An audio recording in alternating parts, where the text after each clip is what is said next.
stream, so I think we're about live now. Okay. How we doing, Um, Mulligans?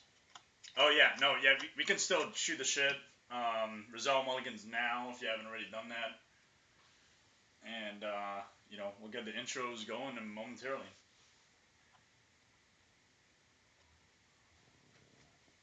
I like it.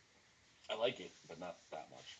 Yeah, I think the spell table. I think there's several spell table tutorials out there, Chad. Okay. And I know there was a good video that Jim from the Spike Feeders did about lighting. And then Okay. Daquan Watson from the Color Magic, he talks through certain things. I think in some of his content creation type support, just conversations that he has with people Yeah. about how to I had improve their I setup. had a super janky setup for the last game we did, so I immediately went out and bought like one of those boom arms that you'd use for a microphone. Oh yeah, yeah. And now I have my webcam on that. Nice. Yeah, I also have a boom arm. Boom arms are good. Like as long as it's fastened, to the table pretty well, then you don't have to worry about much. Oh yeah, this thing's pretty solid. Yeah. It's one of the ones with like all the springs and the locky Yep. pieces. Nice. So I built my my setup here into an old closet I have in my basement. Oh, cool. So it's a 2x4, and I approach it from the wall that's above the playmat right through, and then I have the boom arm attached to the 2x4. So it's even a part of the desk that my hand here can hit on, so that's why the webcam never moves. Okay. Right on. All right, I think we're about good. Let me just get the intro going. Happy New Year, folks, and I hope you're as fired up about 2022 as I am. As always, yours truly is hosting Commander Games again on the Grindstone. My guests include active duty Marine buddy Chad, Hello. my friend, client, and altars enthusiast Dex, and our fourth player today is our special guest Andrew, aka Spindown Productions, the creator and owner of Facebook's largest and continually growing commander page. Welcome, team. Hey, how's it going? Right on. Wow. Welcome everyone, and glad to have the three of you on the channel. So, in addition to formal introductions, I'd like to remind our viewers of my two primary goals as a representative on the Commander Advisory Group, and they are to 1. Connect fellow military members of the Commander community, and 2. Connect with altars enthusiasts and artists in order to showcase the beautiful artwork done on the cards and decks. So for today's set of games, we'll have some variety as usual. Game 1 being fairly casual. Turn 8 wins and beyond are totally a thing. And then Game 2, if we get to it, hopefully we don't spend too much time on Game 1, but if we do, the goal of that one, semi-competitive with a possibility of winning between turns 5 and 8. So it looks like the way spell table randomized player order, we can go ahead and introduce ourselves, but before you do, I'd like you to state first who you are, where you're from, what you do, and if you're on social media, where you can be found. And last but not least, what your deck or commander does, how quickly you prefer to win, and any other special highlights to include altars, bling, or themes that not many people have really thought of. So with that, I'll leave myself for last. I'm going first, but I'll let Dex go ahead and introduce himself. Dex, your floor. Thank you. Sure thing. My name is Dex Fan. I'm an environmental QA scientist. I'm currently playing Marisi today, Breaker of the Coil. He reads, your opponents can't cast spells during combat. Whenever a creature I control deals combat to a player, goad each creature that player controls. He's a 5/4 with no other abilities. In terms of living area, I'm living in Lancaster, Pennsylvania currently. I've done a lot of traveling in my day, and I'm just very excited to be here. Awesome. Thank you, Dex. Looking forward to that deck actually. So the altar you have, if you could show that, that'd be really cool. Sorry for my very bad video quality. All good. The last time I streamed was 5 years ago, so. Right on. Actually, let me see if I can make this a little bit better. Yeah, actually, That's because beautiful. Spell Table was able to Wonderful. flip it, you can flip it back up. Sure thing. Yeah, there it is. So no, yeah. When did we Oh, have that it done was. for you? I don't. Sorry, I kind of forgot. I believe it was like 2 years ago at this point. It Okay. was one of my first altars with you guys, and I was obviously very impressed. Nice. And then you had one more question. I typically like to win with my decks on turns 6 to 9, so Okay. usually pretty later in the game, 7 to 9. Gotcha. All right. Well, thank you again, Dex, and for showing off that altar done by us. We'll move on to. Well, yeah. We'll move on to Chad. Hey, good evening, Greg, to you, and then good morning to everyone back in the States. I am in Japan as well. Active duty gunnery sergeant for the Marines. I'm an Osprey crew chief, so if you're not familiar, it's the airplane that turns into a helicopter. We call it a plopter. It is not a very good helicopter, and it's a decent airplane. So work around, fly around on that thing, and do some deployments. I'm getting ready to go on deployment number 8 here pretty soon. So yeah, that's what I do. For the deck today, I'll be using Norin the Wary. He is going to be doing some shenanigans with coming in and out of the battlefield. No chaos stuff because it's just not really my jam. More of dealing damage to everyone.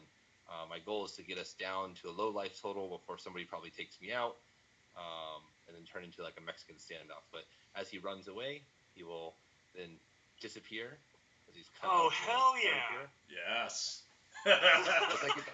If that gets confusing to anyone, let me know.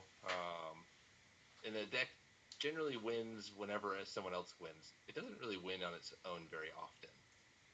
So if I do win, it'll be hard mode activated. Somebody else will probably win, but this deck's just so much fun. As far as something special about the deck, every single mountain in it is different. And I've actually already seen my hand, obviously, and we'll be starting it off with one of my favorite mountains in the entire deck. Awesome. I love that Sensei's divining top in the corner there. Thank you. Nice. So that other side of it is it was an altar done by another artist? Just me. Oh, okay. Right on. I do some of my own. Every card in here was altered by me, so. Oh, okay. Well, it's a plus that you're able to show that on the channel. We did an altar back. I think it was one of our earlier altars back in 2016. Client asked us to basically do an extended border on a Northern the Wary, and then also asked us to do a reverse version, but on the back side of it, there was no Norin. Like it was just a Okay, blank. I think I've probably seen that altar then. If you look up Norin altars on online, you'll see ones, or at least there's one where he's not there at all. Yeah, yeah. So I think that might have been done ad nauseum. So it's Okay. we can't claim the first one, but the first one we did was back. The first one that we did was back in 2016. So Okay. definitely a cool concept. Yeah. It's Right a fun on. commander to play. Well, It's normally Perforos fun is. for the I'm table. expecting Perforos to hit the battlefield. Definitely. He's in here for sure. It's a fun commander to play, and I think players generally enjoy playing against it. Right on. Good stuff. Thanks, Chad, for showing your deck, or your commander. Next, we have our special guest, Andrew. Hello. Yeah, how's it going? Yeah, so my name is Andrew. I'm from Massachusetts, and for those of you who don't know, I do run the Commander Facebook group, which is facebook.com/groups/Magic the Gathering Commander. We're just shy now of 90,000 members all around the world. So you can always check me out over there. The deck I'm going to be running today is my ever favorite Djeru with Eyes Open. And fun fact about this deck, it has been featured on Tulare Community College with the professor. Him and I wrote a nice little video on that. And I like to, play Planeswalkers, slow the game down. And the longer the game goes, the more it's in my advantage. So if somebody happens to be playing Goad, not going to be able to goad me very much because there's not a lot of creatures in this deck. Whoa, hold on there, mister. Don't worry, I'll give you creatures. Outside of Magic, I work in IT for a living. I'm a project manager and networking specialist. And something special about this deck is you got to remember, it's not delivery, it's Djeru. I'm gonna go ahead and just link your page on in the chat really quick on Twitch. Awesome. Thank you. 1 second. Oh, it's a crazy. You know, I'll try to figure out how to get a better link. Okay, it looks kind of crazy. I will get back to it. Thanks, Andrew, for talking that through. Well, I guess it comes back to me. I'm starting first, but if anyone's logging on and is not aware of what this channel is about, yep, my name is Greg Sablon. I'm a Army FA-52, pretty special field, pretty cool. I'm posted over here in Japan, about an hour and a half away from Tokyo. Originally from the island of Guam. I'm a member of the CAG, and as I mentioned before, I try to connect alters enthusiasts, artists, military folks like myself and Chad, with content creators and people important like Andrew. Had a blast in my military career. I've been in the Army a little bit over 15 years now, and just love to play Commander and just having a blast all overall. My deck is pretty typical Edgar Markov Vampire Tribal, so I don't anticipate it to winning through combos. Not much of a mana generation type deck. It's kind of slow. I hate to admit it, but it's kind of slow. So we'll go and proceed to see how fast it wins. It's not going to win very fast, but hopefully a lot of beats with vampires. And a lot of buffs from different things like Coat of Arms. So yeah, pretty standard Edgar Markov. We'll see how it goes. And with that, I guess we can go ahead and start. I will begin the turn and draw. Play a Windswept Heath, and I'll crack it now for a Triumph and pass. Wow. Says we're playing casual. Fetch. Oh god, I'll draw a card. Target that guy. Target that guy. I'll play a tap Stirring Wildwood and pass the turn. Alright. Drawing. You guys won't like my turn one. I will play my first altar of the game here. This mountain. Powerful. And I will tap it to play my commander. Yep. Pass turn. Alright. Draw. Alright, let's have some fun. Snow Covered Plains. And let's get this out of the way. Let's start with a Meekstone. Oh. Oh, jeez. No. And we're gonna pass. Right I told on. you, the longer this game goes, the stronger this deck becomes. I will draw. And let us play a Mutavault. And play a Boros Signet. And pass. Alright, I'll untap. I love it. Draw. I love the signets.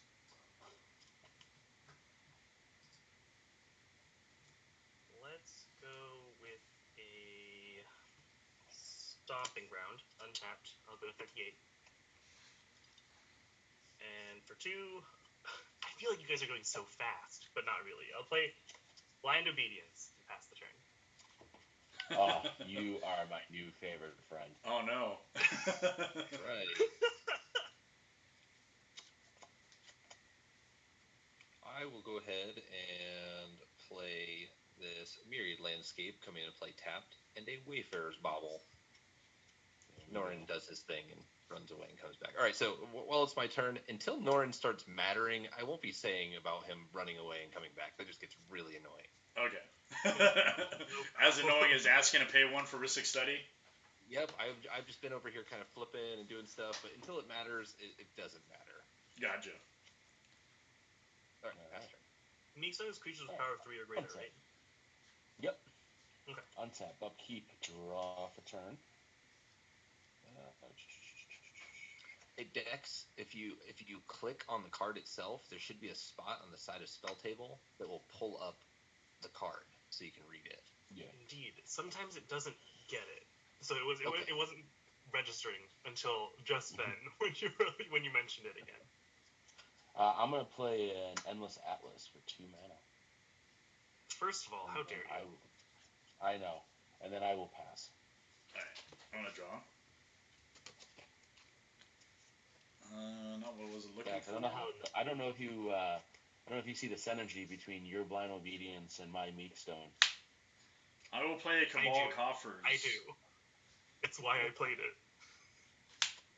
2 mana to tap Cabal Coffers for a black. And then another black. Nice. To play a Blood Gas. And I trigger Eminence to get a Vampire. And then I pass the turn.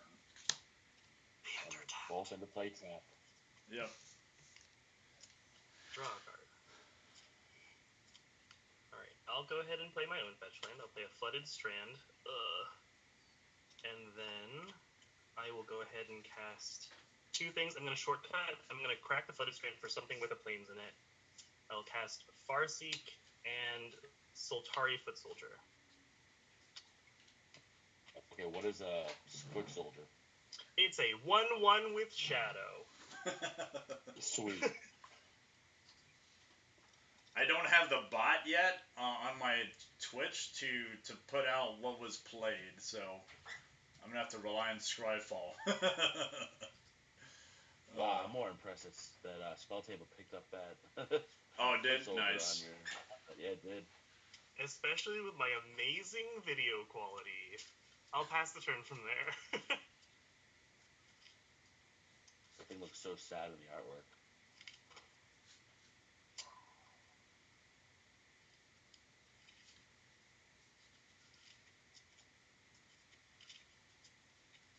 I think I'm going to go ahead and let's see. I'll just play another mountain here, tapping 2 for Smuggler's Copter. Good old Smuggly Coops. Yep, Smuggly Coops hanging out, and that's all I got. Fast turn. All right, untap. So keep. Before my draw stuff, actually, I'm gonna play Enlightened Tutor. Yes. Makes me feel any better. I already know what I'm getting. It's not gonna take very long. It's gonna be a Soul Ring. Hell yeah. Whoa. I have no doubt. Hey, listen. I could go get Moat, but we're not there yet. I can find my Soul. Hey, there's Soul Ring. Oh, this deck is an all shinies deck. Hell yeah. It's all about that flame, man. It took me a while. I got all shinies on this deck. The Snow Cover Plains took forever to get. And then I was halfway invested in these ones. Well, I got like halfway done with these, and then the new ones came out. I was like, well, I'm already halfway done. I'm just gonna get these ones. Yeah. All right. Draw for turn. Land for turn. We're gonna play the Soul Ring, and then we're gonna do a Ghostly Prison for 3 mana. Yes. And I'm now left with 2 cards in my hand for updating board state, and I will pass to Greg. Alright, I will draw.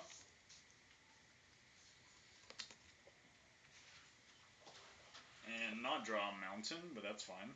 I'm sorry, not draw a swamp. Everything's fine here. Is it fine? Mountain. I drew a mountain. Just didn't draw a swamp. I wanted a swamp. Let's see. I wanted this. We will play a. Let's do it like this. 1 and a red for a Impact Tremors. Oh boy. In a Vampires deck. I will tap this for 1 to make Mutavault a creature. And let's see. Smuggler's Copter. That's. I can't. You can't do it yet, right? Yeah. Nope. Norin entered the battlefield tapped. And then you have a mountain. Definitely a mountain. And then the and I can't. The Soltari dude is a shadowy guy, right? So he can't block. Correct. Okay, I'll spread the love. Gunny. I will come at you for 3, and 2 will go to Dex. I will take 2 with my face. Yep. And then I pass the turn. I block with my life total. Exactly. I will block with myself. Alright, I'll draw. It's giving flashbacks to high school when I used to play like handball. I'd be the goalie, and then they would just whip it. One time I just blocked the ball with my face. Totally unintentional, but it was just so funny. I'll go ahead and play our good old friend Mountain. Definitely a Mountain. And I'll bring in my commander, Mardog. Yeah. And then, Sir Greg, I will absolutely pay you back. I'll enter combat and attack you for 1. Right on. I will take the 1. My body is ready. Your creatures are goaded. I will pass the turn. Spell table can't pick up your altar. I was hoping it could. Oh, it's okay. I'll leave the regular card right next to it, or as an enchantment. Who knows? All right, let's go with another mountain. I'm gonna go ahead and crew my smuggler's copter with Norin before he runs away or does anything. That's a good use of Norin. Nice. And I will swing. I gotta pay to attack you, correct, Andrew? Yep. Yes. All right. I'm just gonna swing at Greg then. Swing at Greg for 3 in the air. Okay. Trigger from his attack here, and I will draw a card and discard a card. I like this trend of attack Greg we've got going on. Well, I mean, you're at 33. I'm just trying to play it even. Actually, this deck really likes people being at even life totals. The best times I have is whenever I get us down all into like the teens or lower, and we're at like a Mexican standoff. It's hilarious. All right, so let's get funny here. I'm going to tap 2 to play a Genesis Chamber. Oh, there it is. Yep, so whenever a non-token creature enters the battlefield, if Genesis Chamber is untapped, that creature's controller creates a 1/1 colorless Myr artifact creature token. So that includes all of you as well. Indeed. So now we cast a non-creature? Oh, I did not discard a card either. I will be discarding a... let's go with Squee the Eternal. Or the Immortal, excuse me. And then you asked me a question. I'm sorry, what was it? No, I read the card. I'm good. Okay. I will end my turn, and I will create a Myr. Yep. Alright, untap. Upkeep, draw a turn. I think you guys will get a kick out of my Myr tokens that I made. There we go. Ready? Oh, it's beautiful! Very nice. Incredible. It's tapped. Let's see. Yep. Genesis Chamber for the win. Let's do 2 mana. I'm going to use my Endless Atlas because I control 3 basic lands of the same type, and I'm going to draw a card. And then I'm going to play a Sigarda's Splendor. When I enter the battlefield, I note my life total, which is currently 40. At the beginning of my upkeep, I draw a card if my life total is the same as what's been noted or greater. Whenever I cast a white spell, I gain a life. All right. Wow. And with that will be my turn. I will create a Myr. All the mirrors. All the mirrors. Okay. I will go my turn. Draw. Are any of those bigger than 3/3s? Or 3/3s are bigger? No, I don't have anything that's 3/3 at the moment. Let's see. What It's the most uneventful Meekstone ever. Yeah, we don't have big creatures here, Andrew. I do. 1, 2, 3, 4. For my Perforos. Oh. What? Yep. What are you doing over there? Why are you playing my deck? That's a lot of pain in one place. let's see. So I can't hit Dex because I was goaded. Yes, yes. So I guess, You can't hit me because you don't have 2 mana. yeah. I have no blockers. I mean, I guess I have to just be useful, as at least with the blood gast. Yeah, just continue. Gunny, 3 to you. Yep. Got it. Wow. Here we thought we were friends. You're a brother in arms, not a brother on the magic battlefield. Nope, not at all. I passed the turn. Alright, I'll untap. I'm gonna just begin searching with my Wayfarer's Bauble here. Hell yeah. Draw a card. Sure. Go get my mountain. Ooh, I get to choose whatever mountain I want. I'm going to go ahead and cast a Cultivate. Yes. Nice.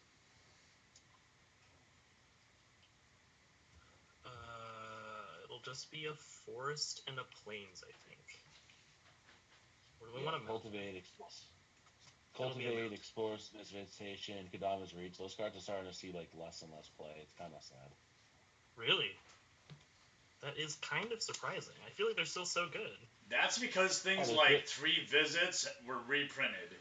It's like, okay. Yeah. But I still play Cultivate and Kadama's Reach in probably 15% of my decks. I went Forest of the Battlefield, Mountain to hand. I'll play the Mountain, and then I will go ahead and cast a second thing. It's going to be Varkold's War Riders. Oh, that's an old school card for sure. Sure is. What a lot of this deck is really weird old cards. like the Soltari monk thing, right? Indeed. I wish I could reach through this screen and give you one of my toucans. I would love one. I'll go ahead and use this lovely Take on the World token. Okay. Man, now that you Here's said the, now I want some mountain Fruit that we Loops. got. Yes. Nice. That's an incredible mountain. How many mountains do you have in there? I don't know, somewhere around 30 or so. Incredible. I will go ahead and move to combat.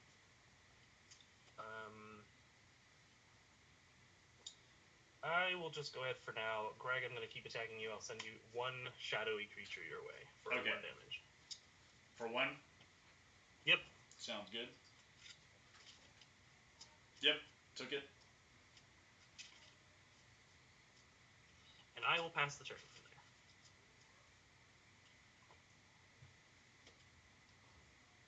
All those toucans make me want some Fruit Loops now.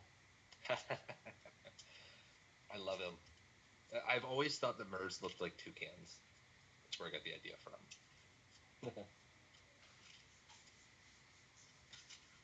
Ooh, nice. I will go ahead and play my mountain for turn. This altar. Nice. That's Incredible. in theme with the what are they called? The Guru lands, yeah. It sure is. Yep. Mimicked very hardcore from the Guru lands.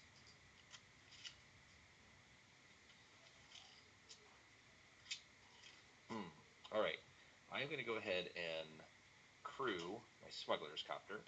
Yes. Draw action here. And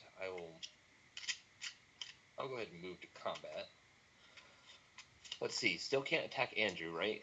Unless I pay mana. Unless you pay 2 mana. 2 mana per attacking creature. I need that mana. I think really it's only going to be the Smuggler's Copter. At this point, I'll just pay it back to Greg, I think. We're going to be going back and forth at each other right now. Yep. So 3 coming at you in the air here, and then trigger for the draw. Right on. And discard. Draw a card. Discarding. Let's go with Handwear Battlements.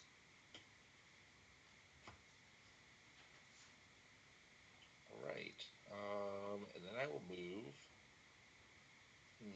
Let's see, where are we at here?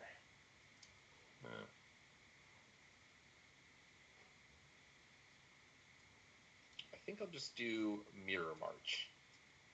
for 6 mana. So Mirror Mark says whenever a non-token creature enters the battlefield under my control, flip a coin until I lose a flip. And then for each flip you won, create a token that's a copy of that creature. It gains haste and I exile them at the end of the turn. So that being said, it works with Norin and Perforos and Impact Tremors and things of that nature, not Genesis Chamber. So I'm not going to do it until it matters, if that is all right with you. If any of you have anything that would matter because of that for some reason, please let me know and I'll start flipping some coins. But if not, I'm going to waste a whole lot of time to create tokens. What was the name of that thing again? I would use a spell table function, but I don't want to block it out. Mirror March. Okay. Gotcha. Thank you. All right, and that is the end of my turn. Getting another Upkeep. Beginning my upkeep, draw a card if my life total is greater than or equal to the last noted, which is 40, so I will draw a card. Then I will note my life total, 40, and I will draw for turn.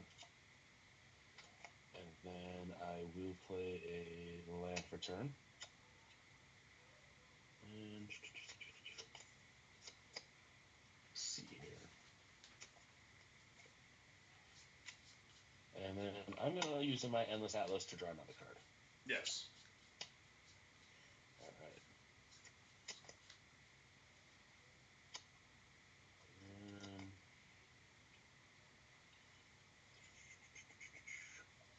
So you have 2 creatures, Greg, Drax. You have 3, 4, and Chad, you have 5, 6, potentially 7. I have 6 in play, yes, currently. Yep. Okay.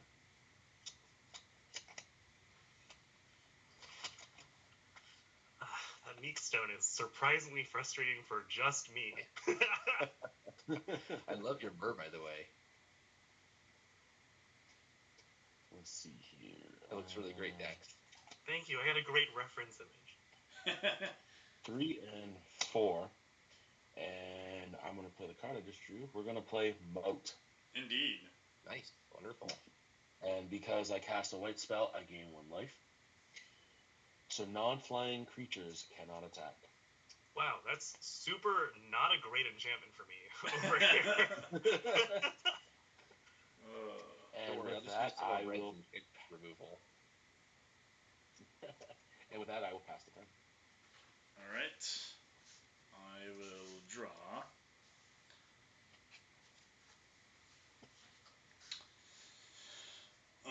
What to do with this? I mean, I'm on a white, drawing 3 cards per turn right now. I'm drawing some spicy 1 stuff. and Pretty a sweet. black. I'm gonna Demonic Tutor. Ooh. Guess what I'm Demonic Tutoring for? I actually don't know. I bet it's Anguish on making. Like a wear tear, perhaps? No, I'm gonna get an Urborg so I could use my Cabal coffers effectively. Oh, no! I thought the moat was going away. No, the moat's fine. The moat's fine for now. I just need really mana. Kill anything with you don't really need to deal any attacking damage right now, anyways. Yeah. The 3 per creature that comes out. All right, what are we gonna do with this? So 1, 2, and produce 1, 2, 3, 4, 5 black. Let's go 6 for a Nirkana Revenant, triggering Perforos, Genesis Chamber, and Impact Tremors. Alright, so 3 damage. Lose 3. So 3, 6, 9. 9 total. Right. And let me get my mirror token drawing. So wait, what? We lose 9? Impact Tremors into the battlefield. And Perforos. Yep. Okay, so mirror. 1, 1. So it's at 41, so it should be at 32 then.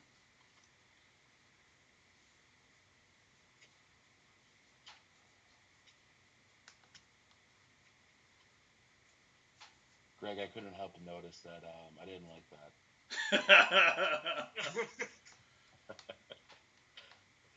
Chad, I feel like we are dying. I'm gonna say. My deck's doing great. I don't know about you, but I do feel like I'm dying.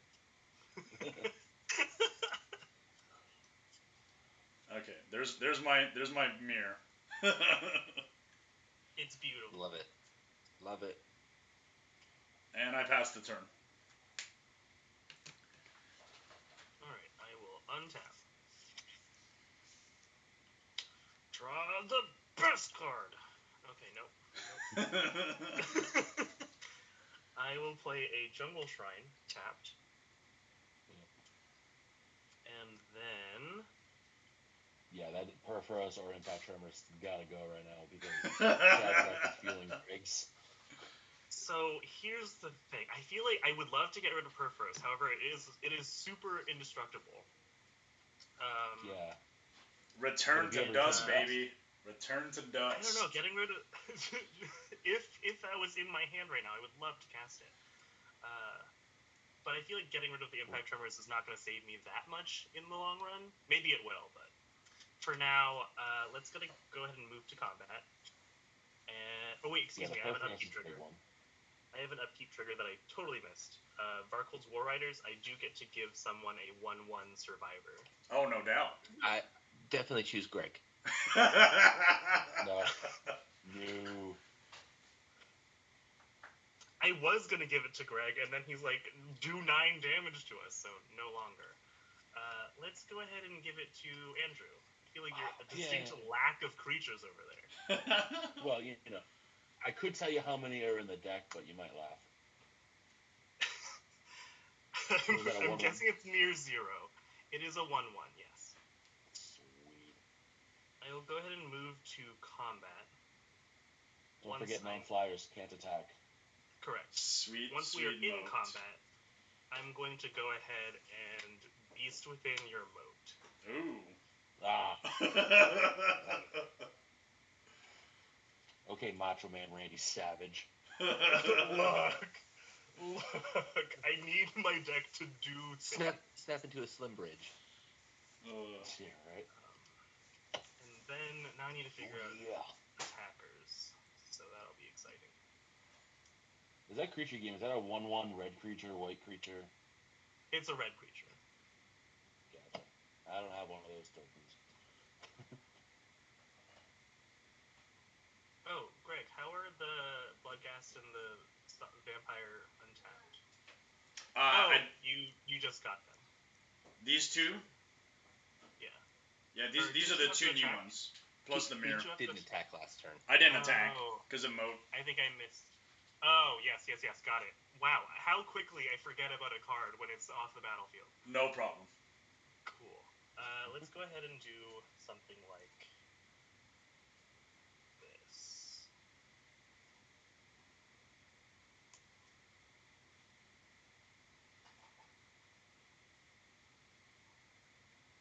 Blind Obedience. That is so good in that deck. The beast is tapped, and so is the soldier. That is a good call. Well, I guess I'll...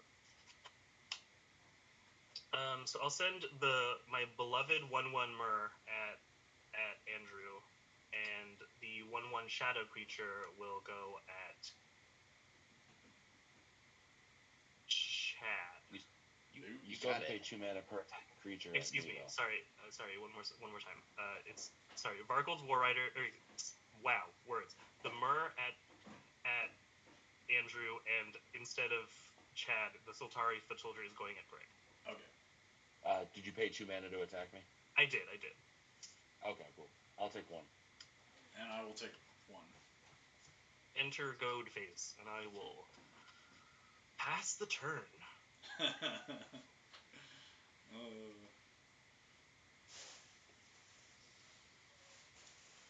I don't like Greg having almost triple mana right now.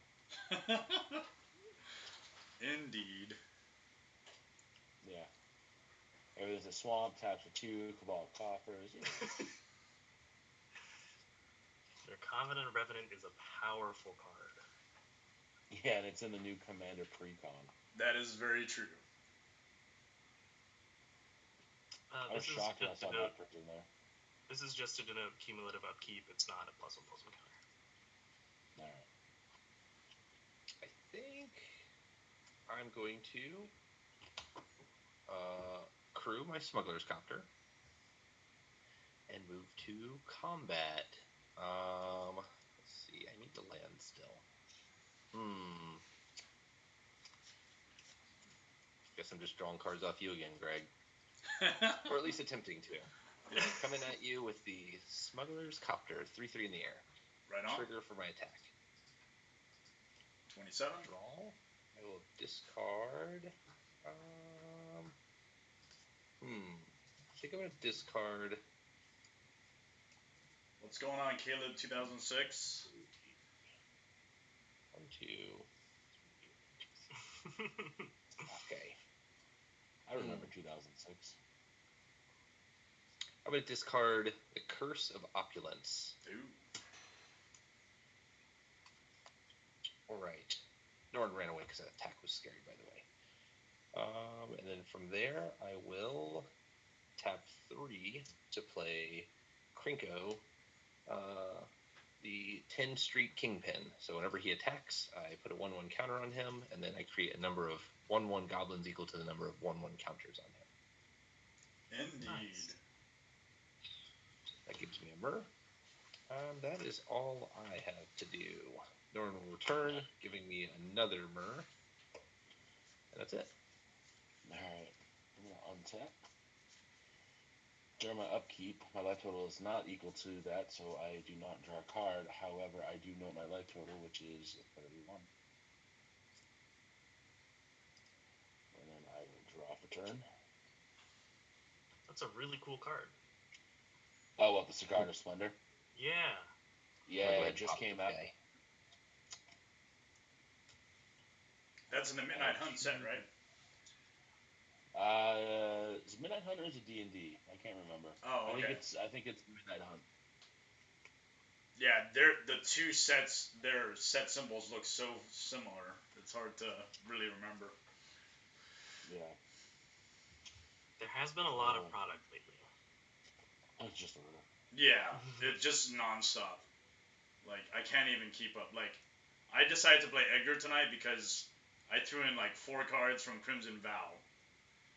And I feel like my other decks need a little bit of love because of new cards coming out. It's hard to figure out what's good and what's not good. To just slot in somewhere, you know. Let's see here.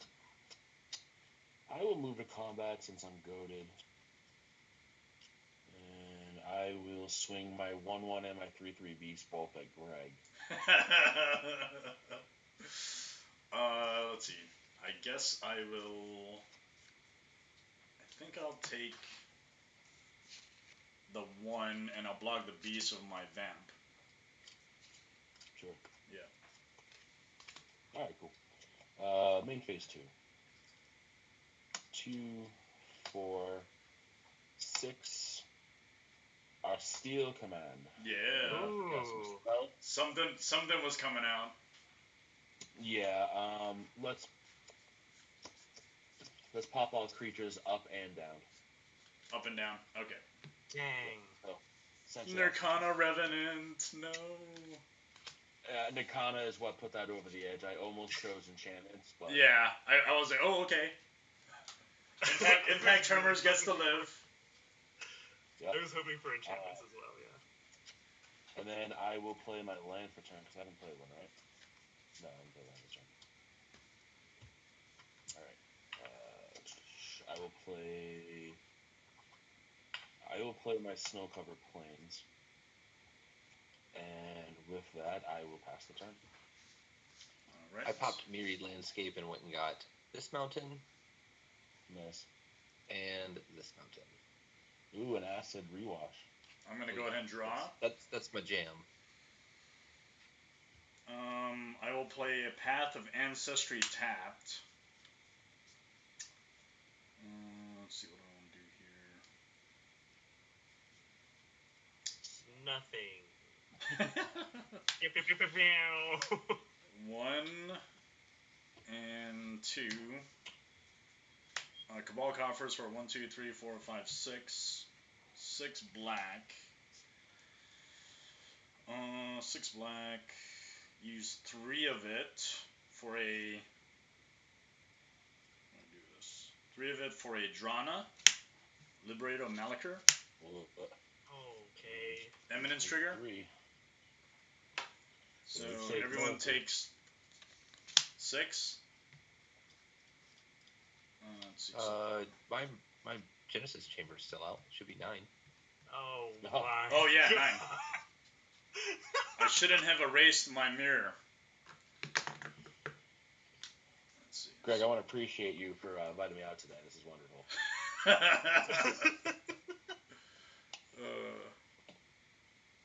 Somebody send help. Right. So this is actually what my deck does. Is what he's currently doing. I should have played my Hazmon because I have Impact Tremors and Perforos and Sand Warrior tokens. Would have been great. No. It would not have been great. Okay.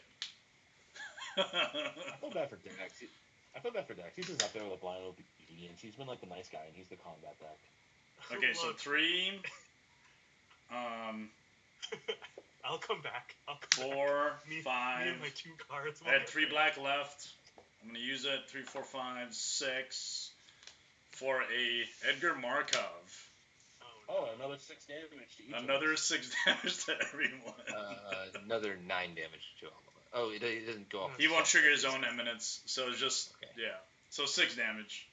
All right, I've got 1 creature left to do something. I like to point out that it is. I believe it's turn 8 right now. Either turn 7 or 8. Because I missed like 2 I would like land to drops. let you know that I can win. All right. I passed the turn. That is okay. Are you passing from there? Oh, I passed turn. Okay. Untap.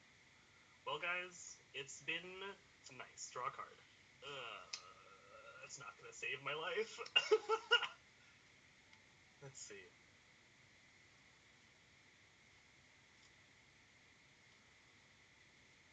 I feel like my best bet is just to play out things and hope I live for another turn. Yeah, do that. Sometimes you just gotta live, or attempt to.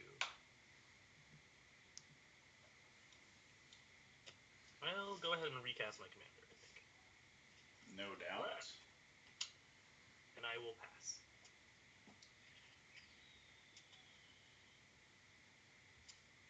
If someone wants to upkeep silence, Greg, that'd be great.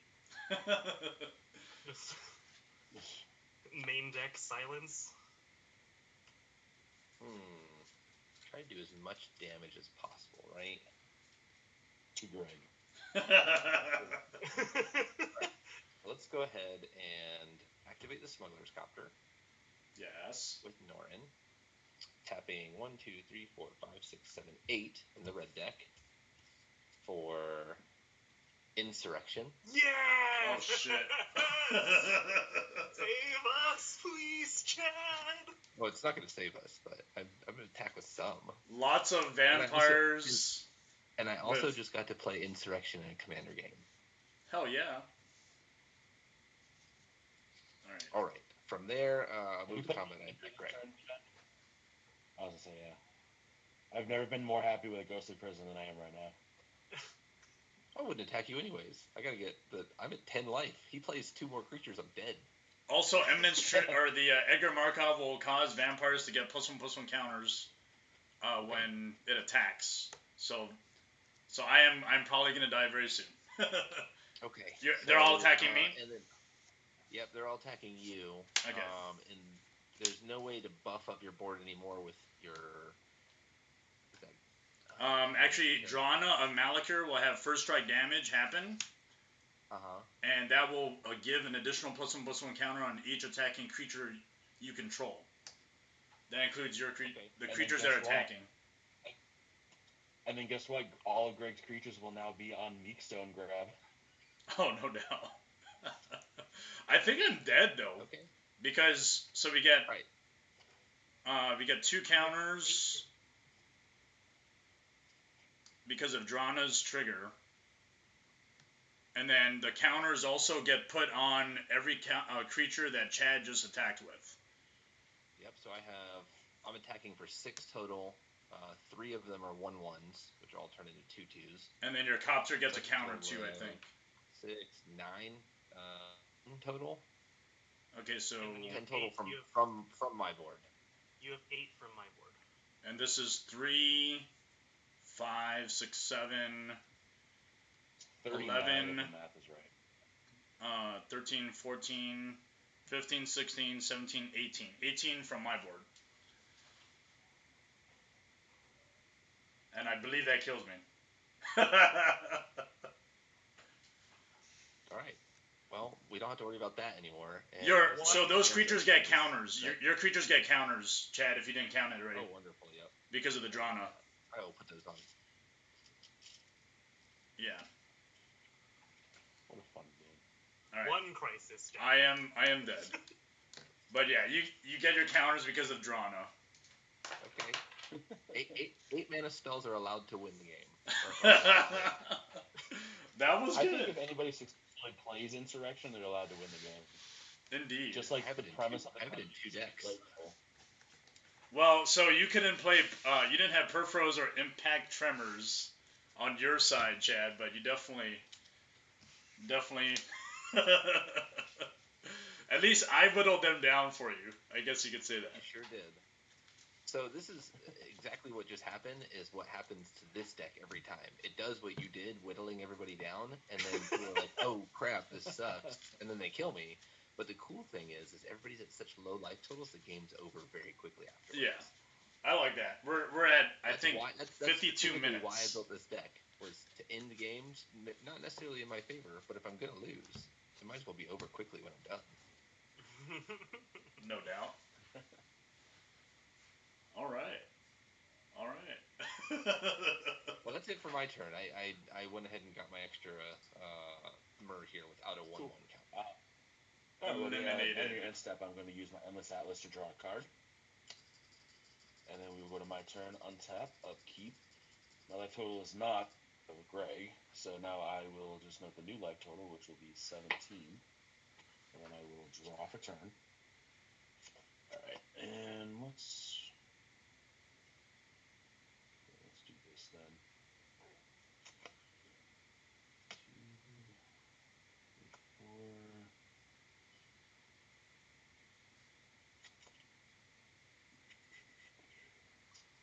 You have a ton of creatures. You got 3, 4. Yeah, you get a bunch over there. Okay.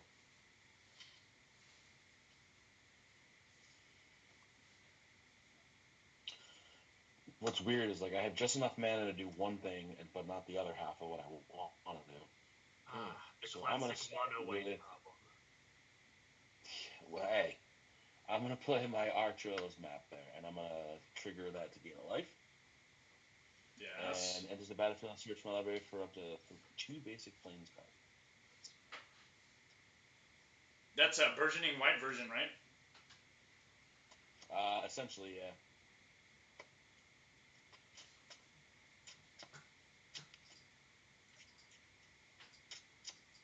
The fact that I haven't searched for a planeswalker this game is very, very weird.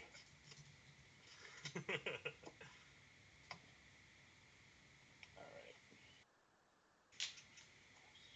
So then, what can we do here? So all those mirrors are 1/1s and some of them are 2/2s, Chad? Yep, these 3 up here are 2/2s. Okay. Here, let's see, get the token. He's grown too strong. Alright, it's gonna be fun. Alright, let's play my land for turn, which will be Tabernacle. Yeah. Whoa. Hold, Jotomate, hold on. You respond to a land drop?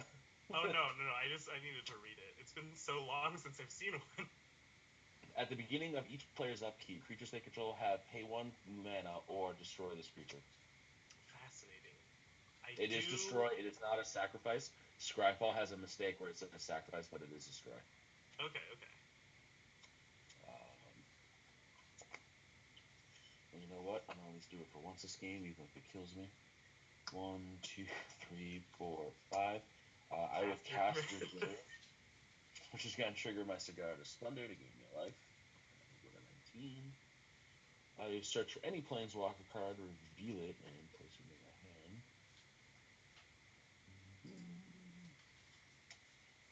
2, 3, 4, 5, 6, 7, 8.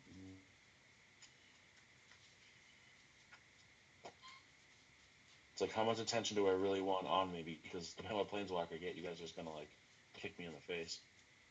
I mean, we're gonna do that anyways. I'm at 10 and he's at 9. And you played a Tabernacle. You have our combined life total as your life total. Listen, these are just words. But I thought mono white wasn't good in Commander. Jeez. It has steadily been improving. Esper Sentinel, Archaeomancer's map. I mean, there's some good stuff White's been putting out. You also get a Myrrh. I do get a Myrrh, and they all come to play tapped. Completely forgot about that blind obedience.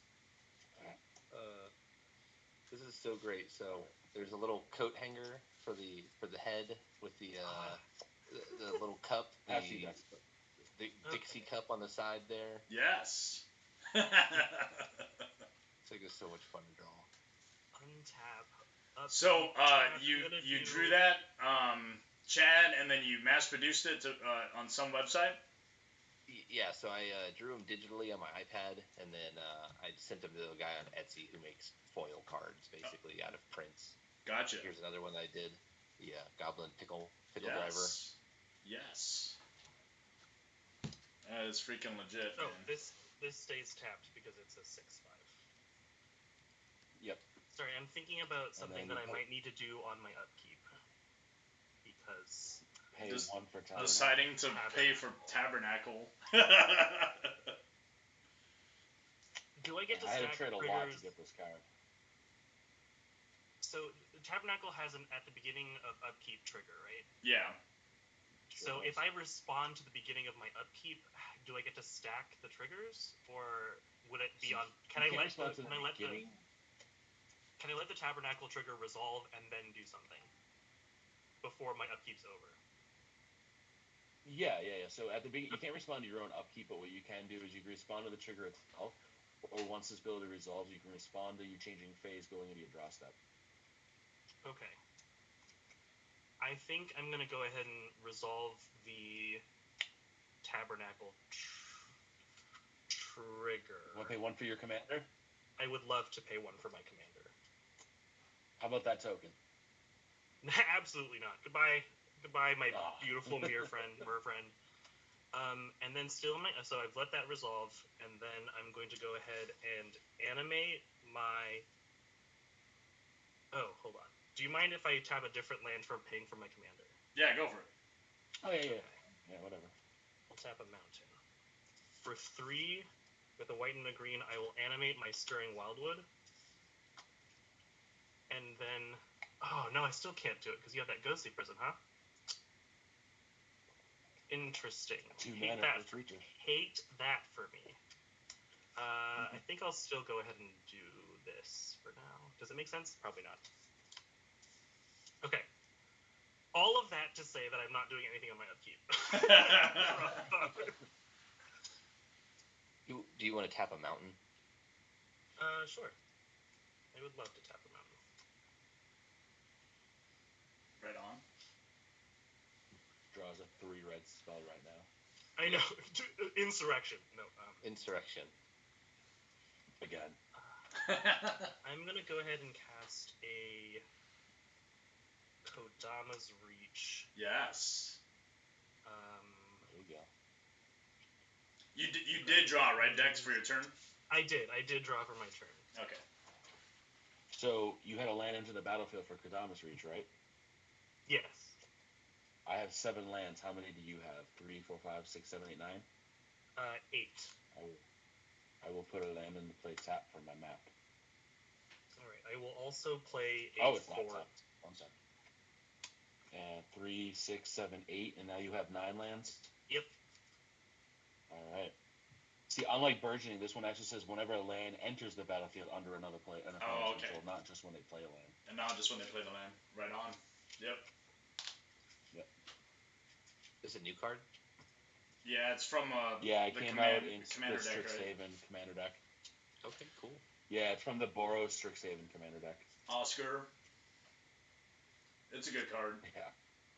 Ugh, God, casting creatures is not the play. Okay. What can I do? You can attack Chad. Well, actually, you sure can. Chad is sure as heck my ally right now, Andrew.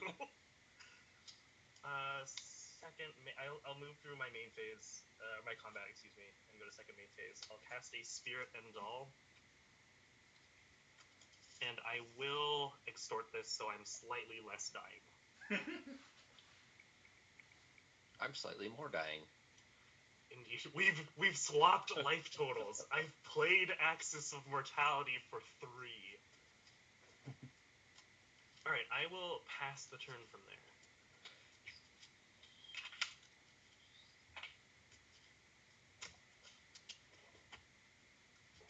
All the mirror. All of them. You want to pay 1 mana for Catland. Did you sacrifice all those mirrors? Oh yeah. That's like I want to be able to have mana, Andrew. Ooh, things just got spicy. Spicy. I would say they've been spicy for a while. All right, I'm gonna activate Smuggler's Copter. You go. And I will, let's see, I need 4. Perfect, okay, this is cool. I will move to attacks, and I would like to attack Andrew. I need to pay 2, correct? You do. All right, I will pay 2. All right, I declare no, and I declare no blocks. You got it. Excellent. We're happy for you. Oh, well, no, because there's some red scalps just come out of nowhere and just pump up creatures like crazy. True. I'll discard. Did you attack with Smuggler's Copter last turn? I did, yes. Did it get a counter from? No, those only vampires get counters. Oh, but it did get a counter from. It got a counter from Drana. Yeah. So it'd be a 4/4.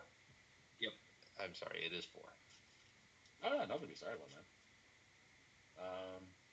My life total was right at 15 because I was at 19 now, and that's 4, so that's All right. Greg, did I do that life total right? Yes. You were at 19 before, and you went down to 18 whenever he extorted. Yep. Oh, because I should be at 14. Yep. Okay, good. All right, and then I'll tap 4 to play Krinko, Mob Boss. Indeed. All right. And I will get my Myr. That's it for my turn. Getting another Myr. During your end step, I will use my Endless Atlas, and I will draw a card. And then I will go to my turn. I will untap up. And then during my upkeep, I have my own Tabernacle Trickle. I will not pay for the mirror token that you gave me. However, I will pay 1 to keep my Djeru. Ooh, that's and surprising. then my life total is not equal to or greater. So I note my new life total, which will become 14 on this one. And then I will draw for turn. And then what I would like to do. Alright, so you have. That's just a mountain. That's not a creature. That's not an animated land, right? Over here? I'm sorry, yes. I mean, yeah.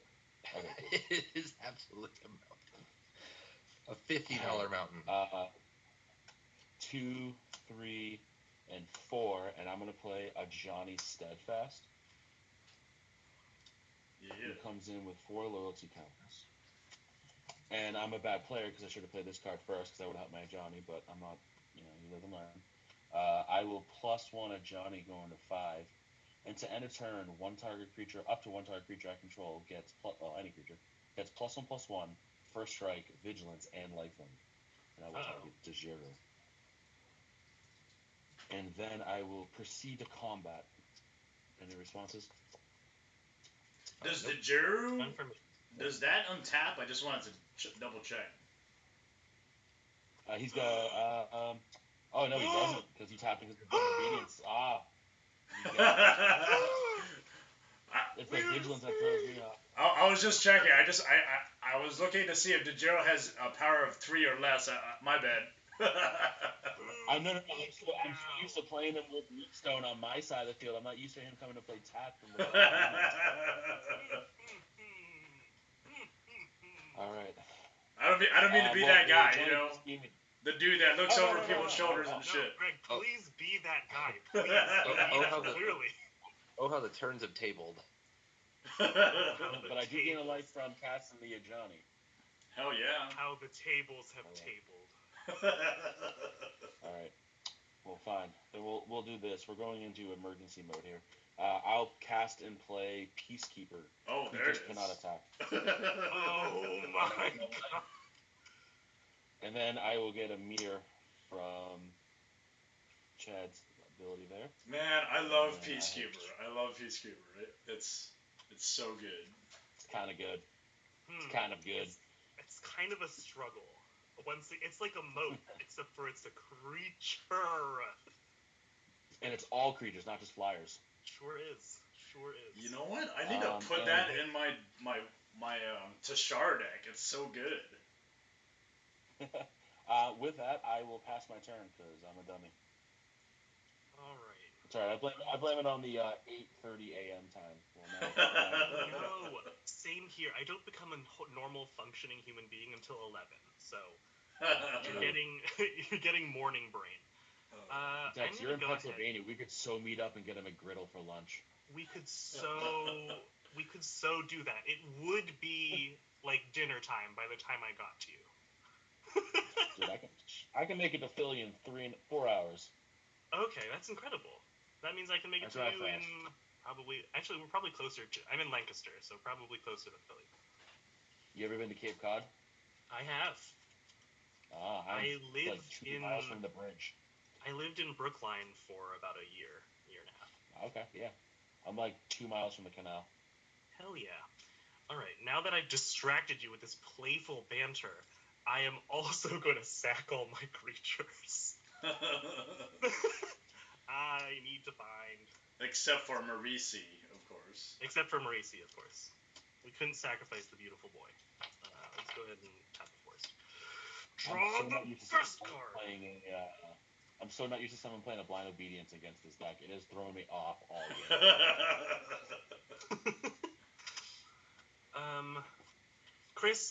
Not Chris, what am I talking about? Chad, regrettably, the only way I have with dealing with Sir Djeru with eyes open over here is to extort, and I don't feel like that's particularly meaningful, so I'm going to go and play a plains and pass the turn. Okay. Let's see what happens.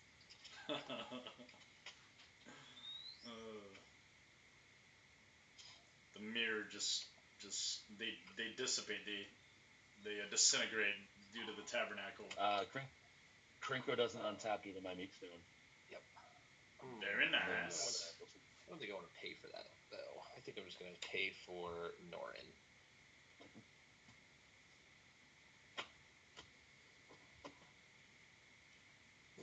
Blind obedience. Andrew did say that the longer the game goes, the more likely he is to win. The longer the game goes, the stronger my deck becomes. I'm going to crew my smuggler's copter. Sure. I believe. And you cannot attack again. I can't, Peacekeeper. Peacekeeper is preventing it from attacking. Very nice. Very nice.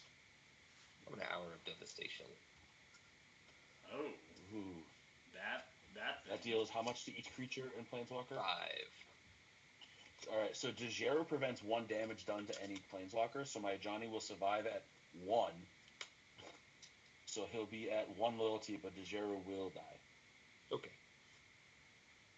See, if a source would deal damage to a planeswalker, I control prevent 1 of that damage. Very Unless nice. our devastation says damage can't be prevented. And it does not. Okay. Alright, so my creatures are gone, and my Johnny is now at 1. All right. That's going to be it for me. I also played Squee from the graveyard. Wow. During your end step, I will pay 2 for Endless Atlas and draw a card. That Endless Atlas has done way too much work. It's such a slept-on card, it's scary.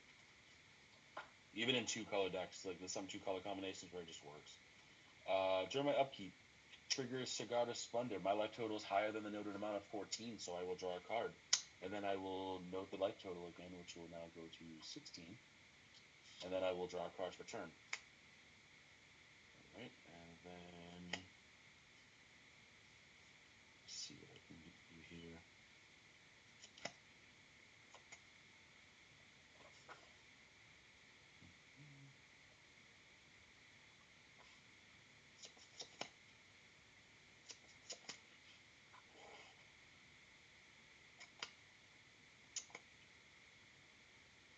Two and 3, 4. And let's play the Court of Grace. I am not a monarch.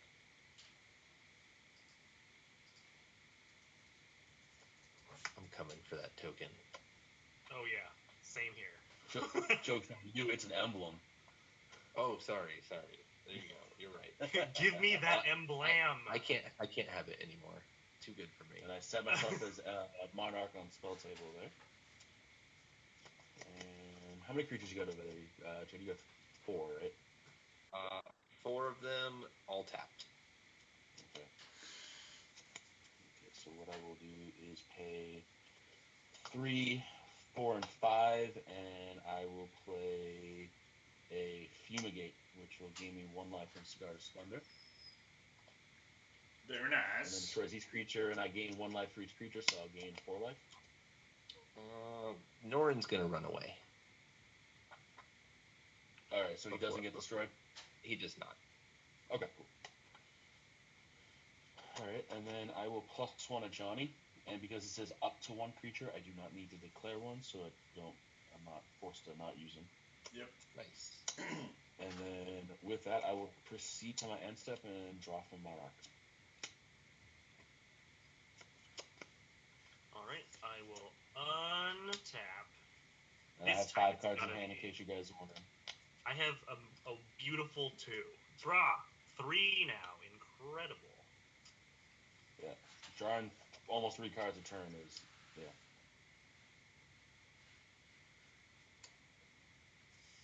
I think you drew 4 cards that turn, right? Monarchy, Endless Atlas, Cigarda's Aid, or not Aid, but the Cigarda card, and then your draw. Oh my god, 4 cards. Yeah. All right, well, here we Endless go. Atlas is like end of Chad's, but yeah, close Oh, enough. yeah. True. Well, let's go ahead and cast a Harmonize. I'll draw 3. Do I need all this mana? I do. 1, 2, 3. I can count. I'll play Cigar Splendor is a new card, but people are sleeping on it. I'll play a Winding Canyons. Nice. And let's go ahead and animate my Stirring Wildwood. Mm-hmm. I'll pay 2 when I move to combat to attack Andrew. And I will attack Andrew for 3 damage. Alright. He has vigilance, doesn't he? I think he has reach, regrettably. Okay. Yeah, reach. Right, I will take 3 and go to 17. And you become the monarch. Ooh. At the beginning my end step, I draw a card. Alright, so I'll move to my end step and draw that card. Yep. There is a feature in Spell Table to mark yourself as monarch. Oh yeah, that's right. I will absolutely do that in addition to this this little crown.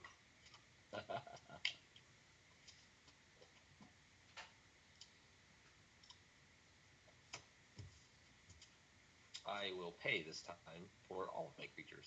I feel like the crown on spell table should be a lot bigger.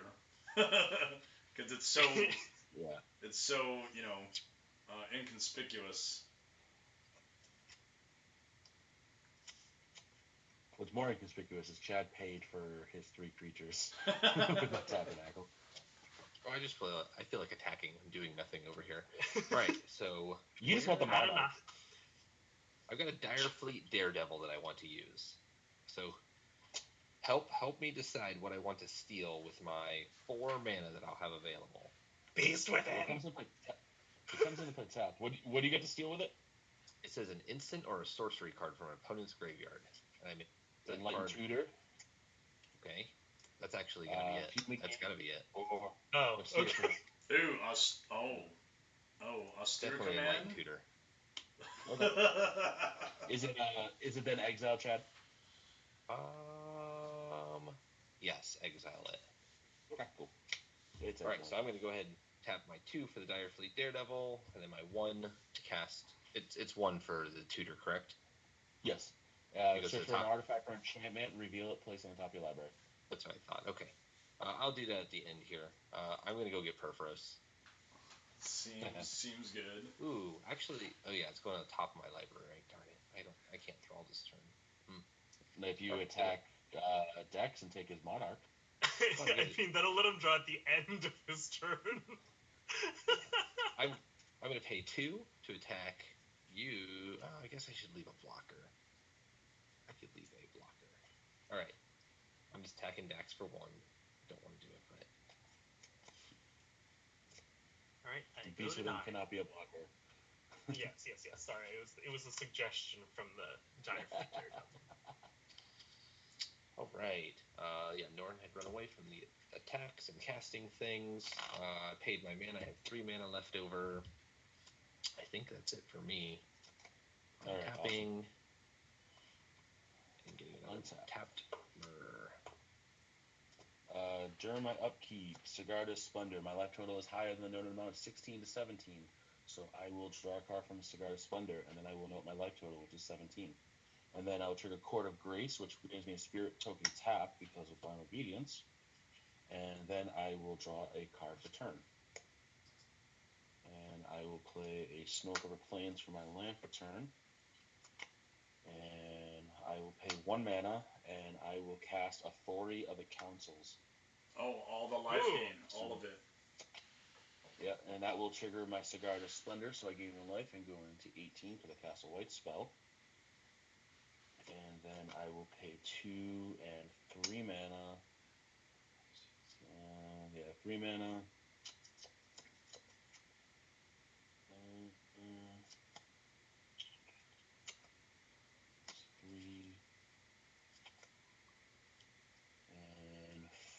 Is your Perforos online or no? It is on the top of my library. It's on the top of the library. Oh, yeah, it's not in play yet. Okay. 3, 4, 5, 6, and 7. Do I want to play that? Yeah. I will pay 7 mana, and I will recast Djeru, who comes in play tapped. And that will trigger Sigarda's Splendor, so I will gain a life. And I will search for a Planeswalker, reveal it. And he's right here, which will be Gideon of the Trials. Yeah. Can't die, right? So, if I choose to get his emblem. I will pay 3 and I will cast Gideon of the Trials. And I will, because I can prevent all damage from a single source. That's why I was asking for Perforos who's online, because I can prevent Perforos until my next turn. Gotcha. I will get his emblem, in fact. But as long as I control a Gideon Planeswalker, I cannot lose the game, and my opponents cannot win the game. It has a tick down for that, correct? No, it's a 0. Okay. Yeah, it's even more brutal. Nice. And no creatures untapped? No creatures untapped. I am going to +1 a Johnny, though, to go to 3. Up to 1 creature gets +1. It doesn't matter. I'll choose Djeru, but it doesn't matter if he's tapped. We are in dire straits. The straits, they're dire. All the life gain, all of it. I need you to animate your land and attack it. I am absolutely going to do that. There's one card that I'm desperately hoping I draw. And with that, I will pass my turn. I will untap and desperately draw a card. I would like to draw a card in a desperate manner. That was not the card. I'll go ahead and play our good friend Plains. And let's see. How many lands do you have? I have roughly 1 million. 1, 2, 3, 4, 5, 6, 3, 6, 9, 12. 3, 4, 5, 6, 7, 8, 9, 10. I will put a land to play from my map. Unbelievable. Okay. Let's see. I am going to be animating this. So that's this mana. Seems like a good idea. 8. I have $8 left to spend on my turn. Ghostly Prison is only effective towards me. You do not need to pay for it attacking a Planeswalker. Oh, really? Oh, wow. Okay. Wow. Ghostly Ghostly Prison was printed before there was Planeswalkers.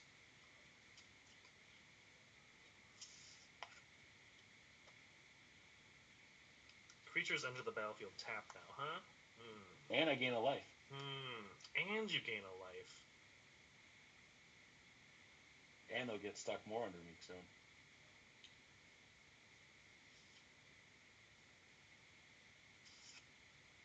Greg's over there having a nice, drink at this afternoon. He's just like, why did I invite this guy on here? I'm actually diligently watching gameplay. It's awesome. I will go ahead and move to combat. Yep. Animating my Stirring Wildwood. I will boop. Chad, do you think it's better to get the Gideon off the board right now, or the Ajani?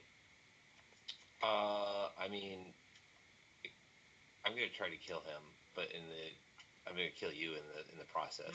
So it depends. It's probably best to get me off of the board if you think you could deal with him. He's not wrong. Well, here's the thing. I am not a liar. Well, if you want to see us come back and team together and take him out, then I think the Gideon. All right, you know what? I'm gonna trust you. I'm gonna put my trust in you to not destroy my life. The audience is saying hit Gideon. It's true. I told you what I was going to do. The Twitch audience is saying to hit Gideon. The audience wants you to take out Gideon. They want. I mean, if you desire to, it's you don't have to. There has been a game I have gone negative life and come back to positive life with life gain because of this Gideon. Yeah. Regrettably, Chad was very kind and let me know that he was going to kill me, so... Swing it, Chad. I do have a blocker. You do have a blocker. You have a blocker.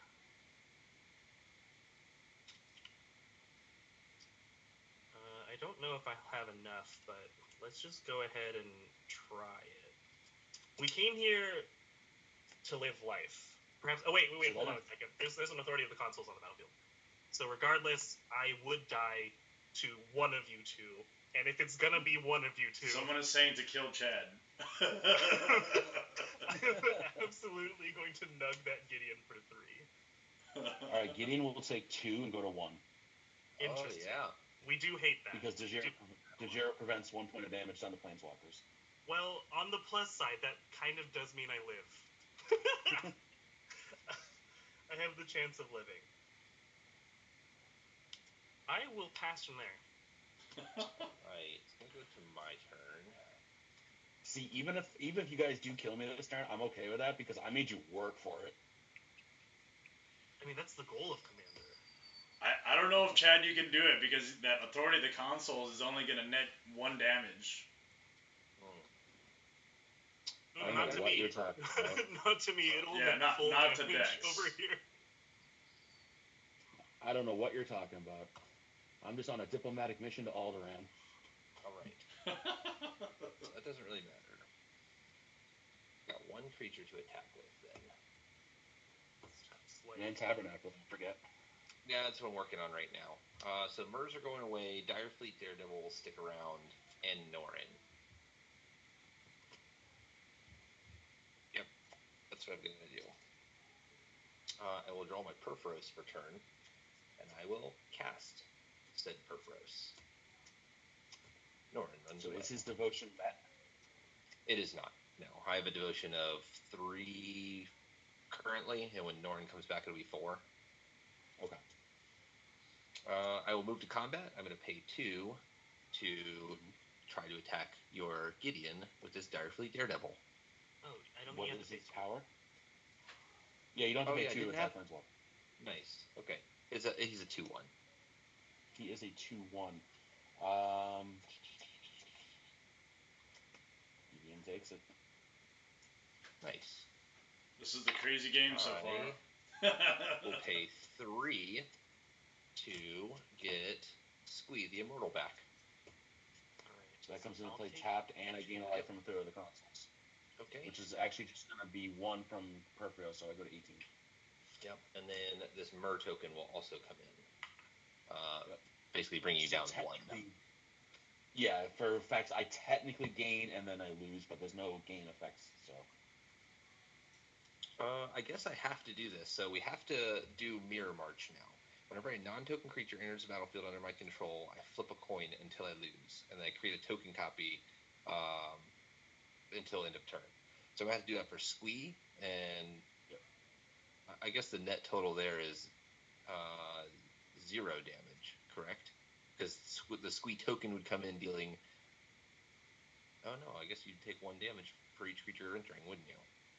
You'd have to win at least like 10 plus flips. I don't think so. Each Squee that comes in, you take 1 point of damage. Yeah. Okay, so I'll flip for the first time here. Everything is heads. There's a tails, so we talked a whole lot for nothing. All right. I am relieved. I personally am relieved. Norin is going to come into the battlefield, and he's going to do the same thing. Heads. There's 1. So 1 extra Norin token, and I will choose to keep the not token copy on the battlefield. So, that is... I lost from 17 to 15. Alright, so yep, and then I also got a Mer entering from Norin as well. So 2 more damage to each of you. Well, 1. Yep. There you go. Easy survival. No problem. I don't know. Perforos is online now as a creature. Alright.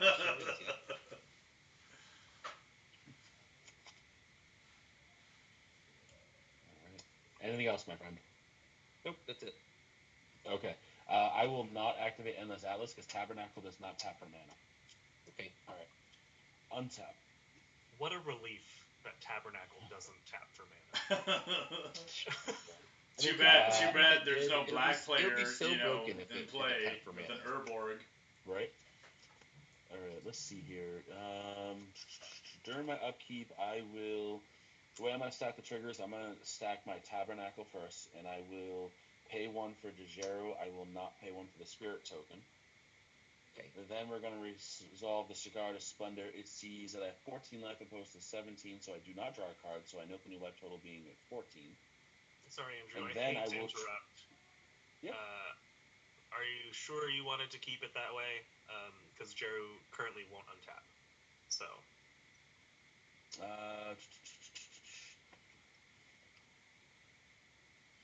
I might have to because he's not on top. That's fine still. Because I need to protect these planeswalkers. Sure. Oh, Dex isn't dead. Okay. So much damage is happening. I didn't realize. Yeah. Yeah. Don't worry, I'll draw that Axis of Mortality. I'm not running it. Don't worry. Actually, do I want that Spirit token or I want Djeru? Because you got rid of the Gideon already. Yeah, I'll switch that. So I'll keep the Spirit, but I'll get rid of Djeru. So he costs 9 mana now. Alright, and that's at 14, and then I will draw for my turn. Oh, excuse me, Court of Grace gets me another Spirit token tapped. Somebody stole my Monarch. Oh, am I the Monarch? I'm not the Monarch, am I? You are. You hit me for 1. Oh, I never drew for that. Oh, draw. It's mandatory. Okay. I have another card in hand. It's Alright. I don't have another spirit token, so I will play that on tap. Alright, now draw for turn. Alright, that works. 10, 11 mana. I want to pay 9 for Gideon? I don't think so. You know, Djeru. Okay. Let's have a Johnny go to 4. Up to 1 target creature. 1, first strike, vigilance, and lifelink, which will be my spirit token. And I will pay 2, 3, and 4, and I will play the Chain Veil. cool. Oh. Yep.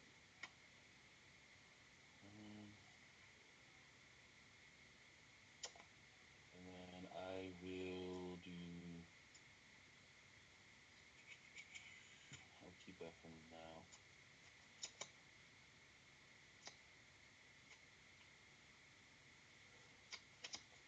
Excuse me.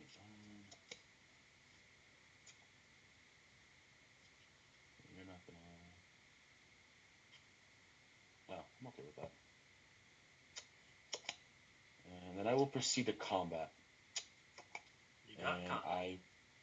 I will swing a 2/2 flying lifelink first strike vigilance spirit at Chad for 2. I take it. I have no flying. Yep. And then I gain 2 life. And then main phase 2, I'm gonna pay 4 mana, and I'm going to cast Divine Reckoning and gain 1 life from Sigarda's Splendor. So I was at a gain 2 to 17, so it should be at 18. Yep. Each player chooses a creature she controls, and then we destroy the rest. Okay. And I will choose my untapped spirit token. I will choose Purpose. Yep. And I am the monarch again. Nothing. All right, and with that, I will now proceed to my end step and draw a card off of the monarch. Oh yeah, I'm not the monarch anymore. Yep. At your end step, I will go ahead. Activate my Windy Canyons, and I will flash in an Orin Frostfang. And I will gain 1 life from the creature entering the battlefield from my authority of the consuls. And then. Norin will enter the battlefield, dealing 2 damage to all the targets. Yes, I will die to that. Whoops. All right, so I die. I do want to know what my next card would have been. Nope. Okay. So that's only 1 to you, correct, Andrew?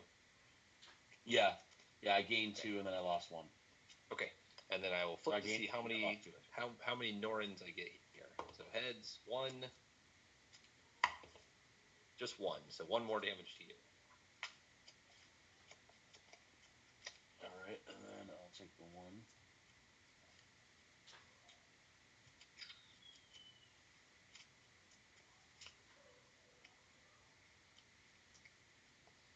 And someone in chat was mentioning that Perfios is indestructible, which is, yeah. So, I mean, he could have chose something else. I don't know if he wanted to or not. Oh, I just didn't think about it. It's okay. All right. Nothing else is really going to matter here. Let's see. You want to hold your hand back a little bit more. Oh, yeah. I'm going to be playing the cards anyways, but yes, thank you. Let's go. You know, now that we didn't see the Zealous Conscripts in your hand. Yes. All right. I will tap 3 to play Squee the Immortal. So that comes in play tapped. For what? Authority of the consoles. Never mind. Well, that doesn't help anything. I forgot. I thought we were only going off the blind obedience. So you take one. It has such damage, a devastating right? effect on the entire game that it remains eternalized in this particular match.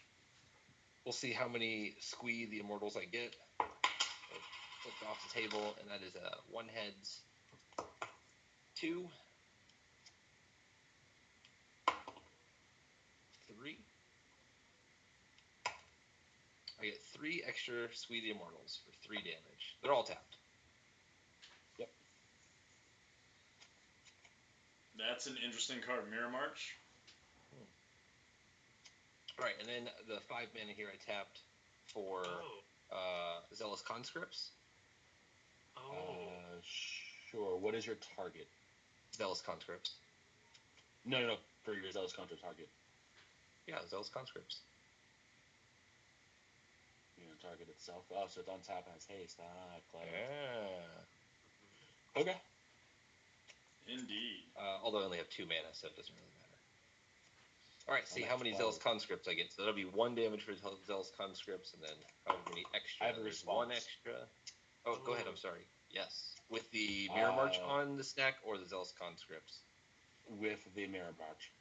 Okay. I'm gonna pay 1 mana, and I'm gonna cast Gideon's Sacrifice, and I'm gonna gain 1 life for a white spell. And what this says choose a creature or planeswalker I control. All damage that will be dealt to me this turn and permanents I control is dealt to the chosen permanent instead. Okay. So I will choose the Spirit token. You got it. This is going to be a lengthy turn to say the Spirit token dies. Yes, but it's gonna save me. Yeah, so I'm just not going to do anything else. I'm just going to say the Spirit token dies. Yeah. So Zealous Conscripts would have done some things. Norin's going to come back and do some things and make a bunch of tokens. But you do get to flip to see how many Zealous Conscripts you keep. Do you keep those or at the end of turn? It's until end of turn, yeah, they die. Okay. But after the Spirit token is dead, and that doesn't have a target anymore, how does that work? All damage that will be dealt this turn to me and permanents I control is dealt to the chosen permanent instead. If it's still on the battlefield, in parentheses. It says if still on the battlefield? In parentheses at the end there. Oh, so I think we are going to have to resolve this, because I'm going to kill that thing pretty quickly. It's only a 1/1, right? Yes. Okay, so rewind.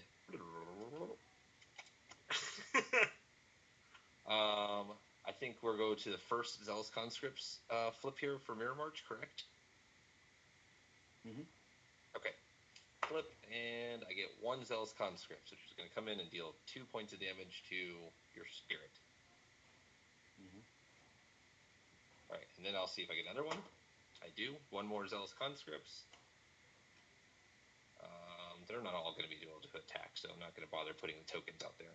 They're just going to deal 1 damage each time, correct? Yes. And what's causing the less damage now? It's not the throw of the console is what makes them come to play tapped, and every creature you have come to play gains a life. Okay. And there's another Zealous Conscripts. Mm-hmm. Are you keeping track of this? Because I'm not. Are you clicking? I'm down to 11. Okay. And that's it. No more Zealous Conscripts. All right. I have 1, 2, 3, 4, 5. Cool. I do have 5. So I will go to combat. Yep. And I will pay 2 to have Perforus be able to attack you. All right. And you're swinging in for 6? Yep, 6. Okay. I cannot stop it. I will take the 6 and go to 5. All right. Norin will come back, triggering Genesis Chamber. Make me a mirror for 1 point of damage to you. Yep. And now see how many Norins I get. That is a tails. No more Norins. All right. He lives to see another You turn, are the Mark, Andrew. Oh, thank you. Yeah, I am the Mark.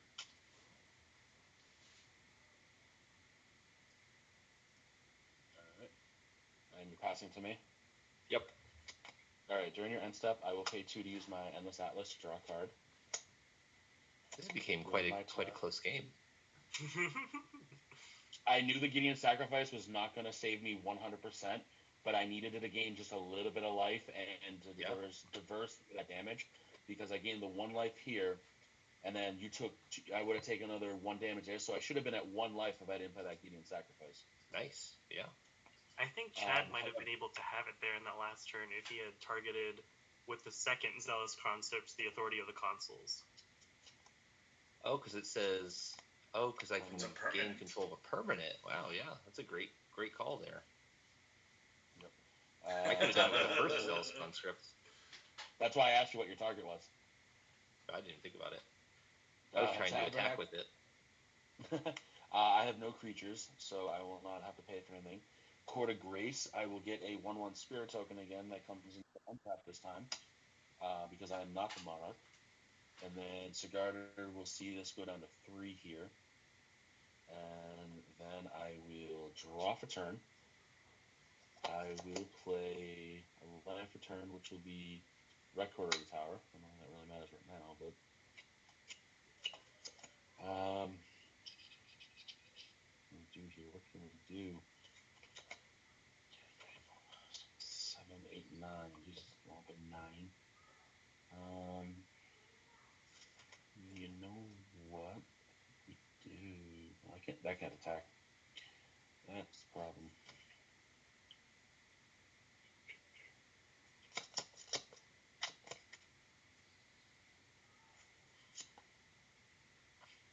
Oh, I've been dead. You've been making me think hard on this one. That's good. I know, right?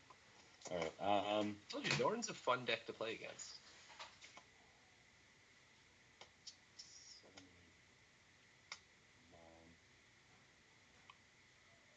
9. Yeah, let's do 9, and I will recast Djeru. And I gain 1 life from the Sigarda. And it does not enter tap this time. Correct.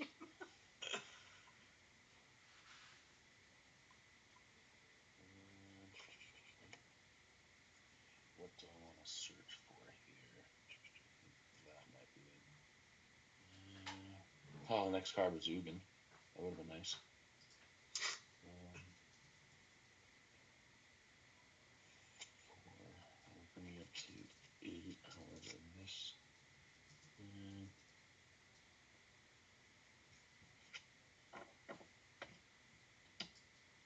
I think I will get the Wanderer. Like from Fallout? And then I will pay 4 mana, and I will cast the Wanderer, and I will gain 1 life off of Sigarder's Splendor. Comes in with 5 loyalty counters. And then Purphos is a creature, right? Yep, I'm gonna scoop. Are you gonna? What? Okay. I think that's really just it, right? You have lifelink on the board, correct? Not right this moment. I can't attack this turn. I don't think I can attack for enough. I get 1, 2, 3. I mean, I guess I could try. All right, so I won't scoop. Purphoros is exiled. Yeah. Well, I'll give it 1 attack and see what happens. All right. And then what I'm actually going to do is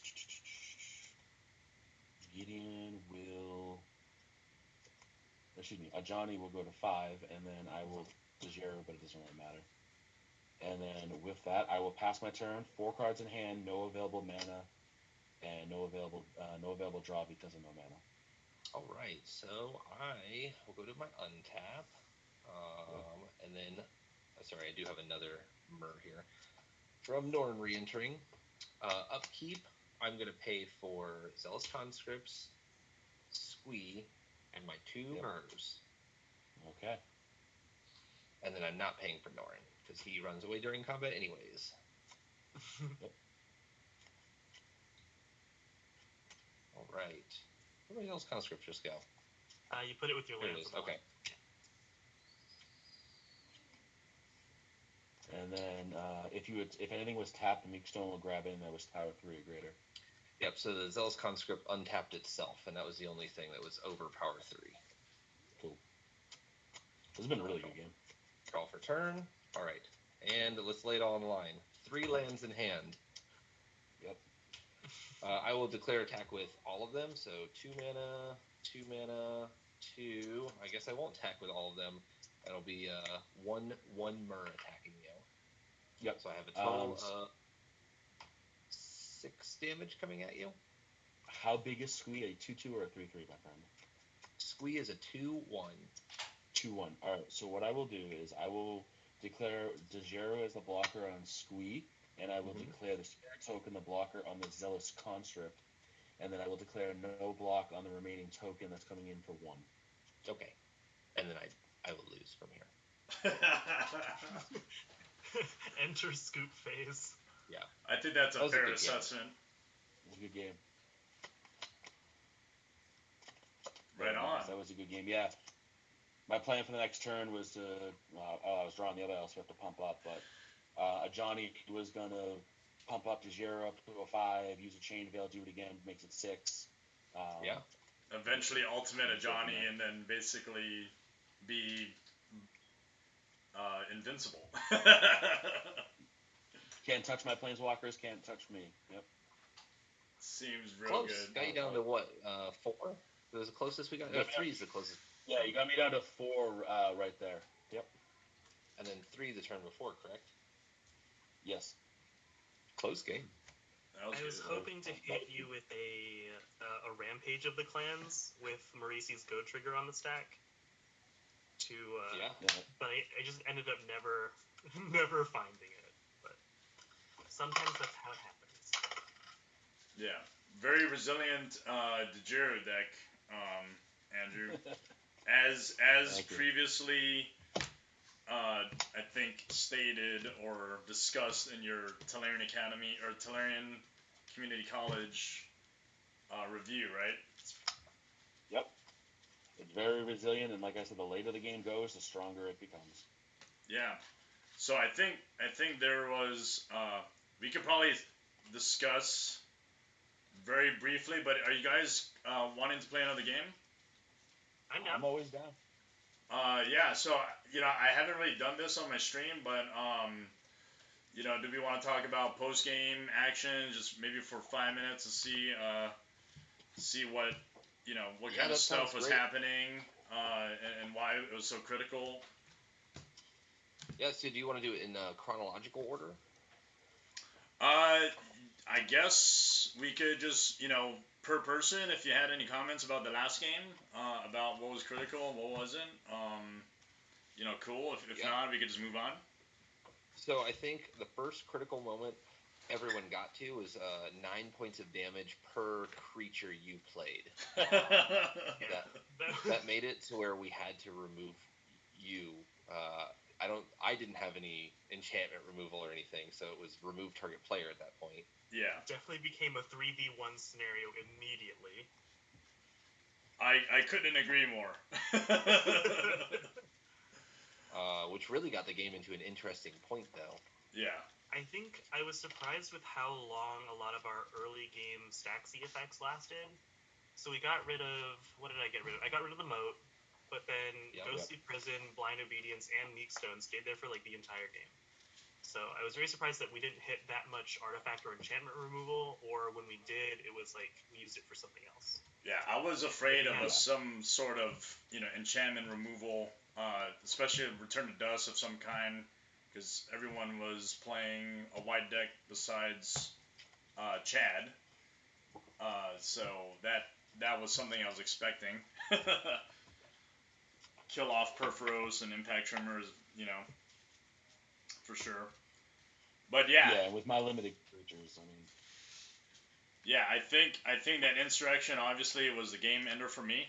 But I think even at that, Drana gave additional +1/+1 counters, and I think that's what really finished me off as my own creature. Yeah. Yeah. I mean, kind of fitting for Insurrection. I do like to try to save. Insurrection's kind of like one of those cards that I really don't like to use it unless I have to. Oh yeah. This was a have-to game with Insurrection or something. Yeah, I mean, I do not really enjoy games where like one player has to sit out for the majority of the game. I try my best to make that not happen. Oh, it was totally fine. And then what was interesting, I think, going into what Andrew's deck was doing. I'm familiar with the deck. I've seen it before, and I thought there was some good stuff going on.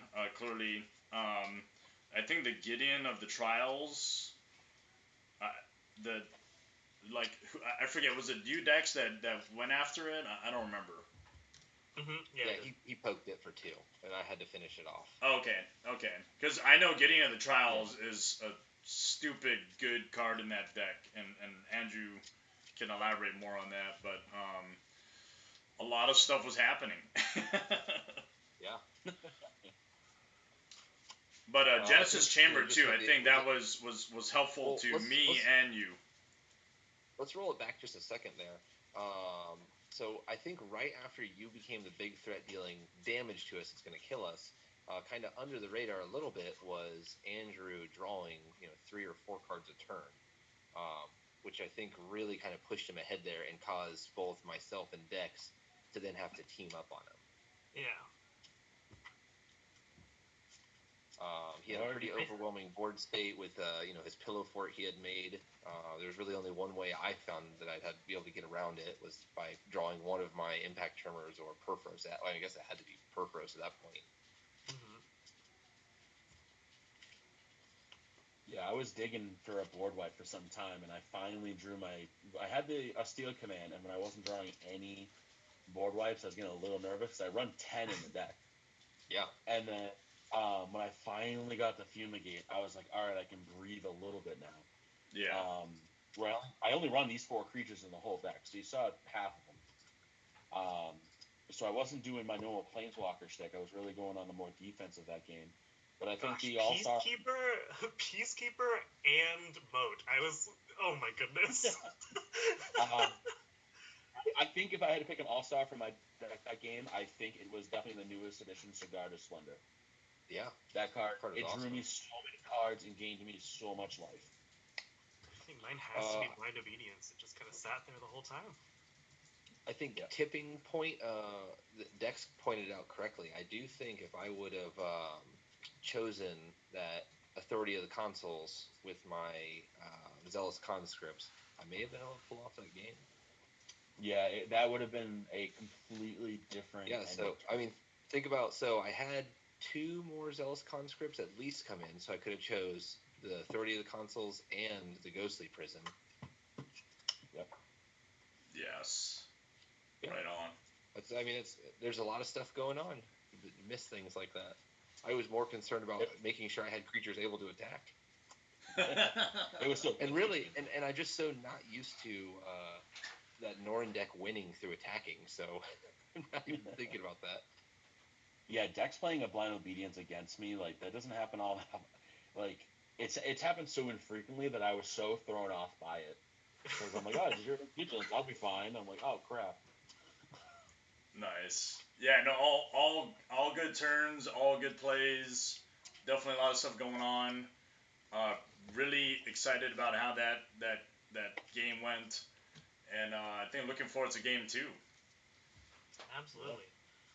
For game 2, I have 2 options. Well, I'm kind of intent on playing my Marisi deck again.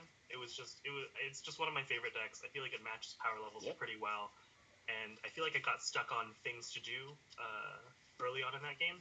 However, if you all want, I do have a Zergo Helm Smasher deck that isn't Voltron. It is a battlefield control deck with Zergo as my control finisher. I heard not Voltron, so that means no World Slayer. I was wondering. That is correct. There's actually 0 swords in this game except for I think Embercleave technically is a sword. Now, even if you did run World Slayer, I don't know. Like if it was played, I'd be like, blah. So even if you did, I'm not sure if I'd be okay. You might have to sub it out. Yeah. All right, so I can play one of I have 3 decks in mind. One of my more stronger decks kind of spins tires depending on what happens, and I don't know if it's the best for a stream game because it's Drabinia, so stealing stuff is a nightmare because I usually don't play that over stream for obvious reasons. So I usually stick to my little bit more aggro deck. So I got 3 in mind. I have my Hulk Smashing Surrak, the Hunt Caller. I have my Zillion of the Claw, and then I also have my Kithion Hero of Akros. So we have Green Stomp Tribal, Dragon Tribal, or Human Tribal. Which one are you guys thinking? So I'm trying to figure out For Dex, really quick, before you continue, Andrew. Dex, are you? It's okay if you play Zergo. I'm cool with that. So if you want to play the other one, that's totally cool. Unless anyone objects. I'll save it in case you invite me back for another game sometime. Okay. Okay. Right I'll on. stick with Marisi for now. All right. And then my question I think for the group is can we win between turns 5 and 8 with decks that you're proposing? Can it be faster? Is my point. I'm playing Group Slug. Okay. Surrak can definitely do it. Zillion can when it does it well. Out of the three, Scythion's probably the semi-slowest out of the three. Okay. Okay. Cool. So yeah, I guess we could go with your Surrak. Okay. I'm okay with that. And then so my deck, I mean, very quickly. Actually, I'm gonna go to randomized player order and reset the game. And then I'll just recap a little bit for the viewers. So reset the game now. So it brings us back all to 40. We have to change commander names. Randomizing. And it appears Dex is first. Wow. What a treat. Yep. So if you're a viewer and just coming on, we're going to game 2. We just kind of finished discussing commanders that we're about to play. I was the last to talk about mine.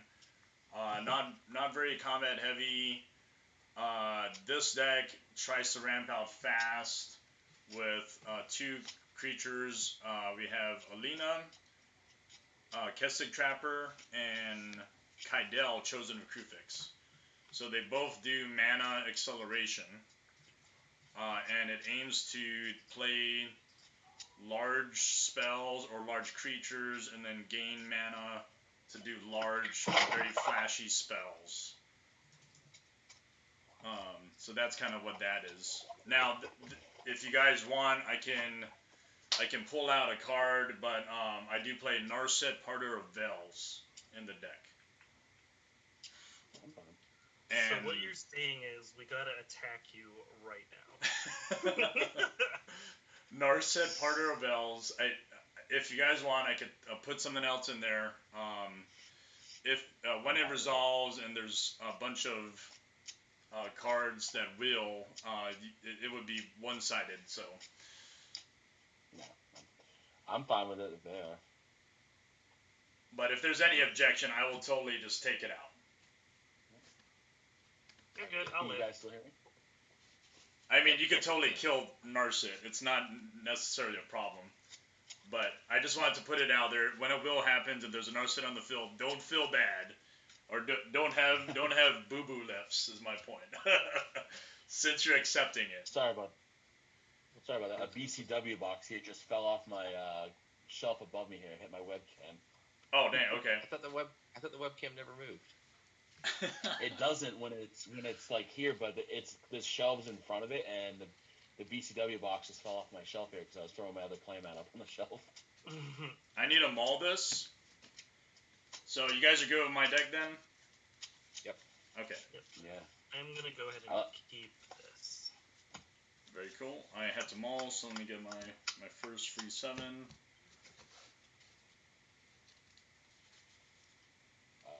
I'm not gonna keep that. I could, but it's way too slow. Okay, that won't work, so I'm gonna have to go down to 6. After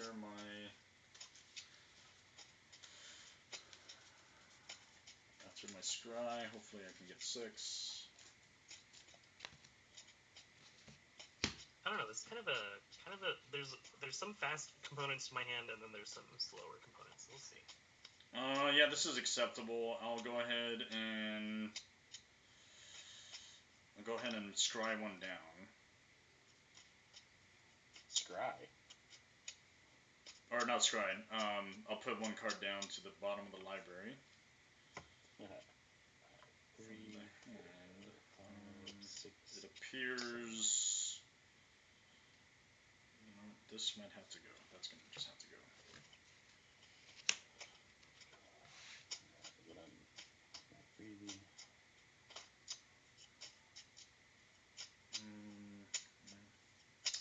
Yeah, I guess that'll have to go. Okay, cool. Right on. Yeah, very cool. Okay, so everyone give it their set. Oh no, Andrew, you're still shuffling. 4, yeah, 5, 6, 7. I will keep this hand, and I gotta pitch one on the bottom, which will be a that. All right, are we good to go? I am good. Sounds good. Let's get this party started. Fast. Command tower into Sarah Ascendant. Enjoy. Oh, there it is. I'll pass. Pass. Alright, so that's me now, yeah, draw. Snow covered into Land War Elves. Hell yeah. All the ramp. I'm gonna draw.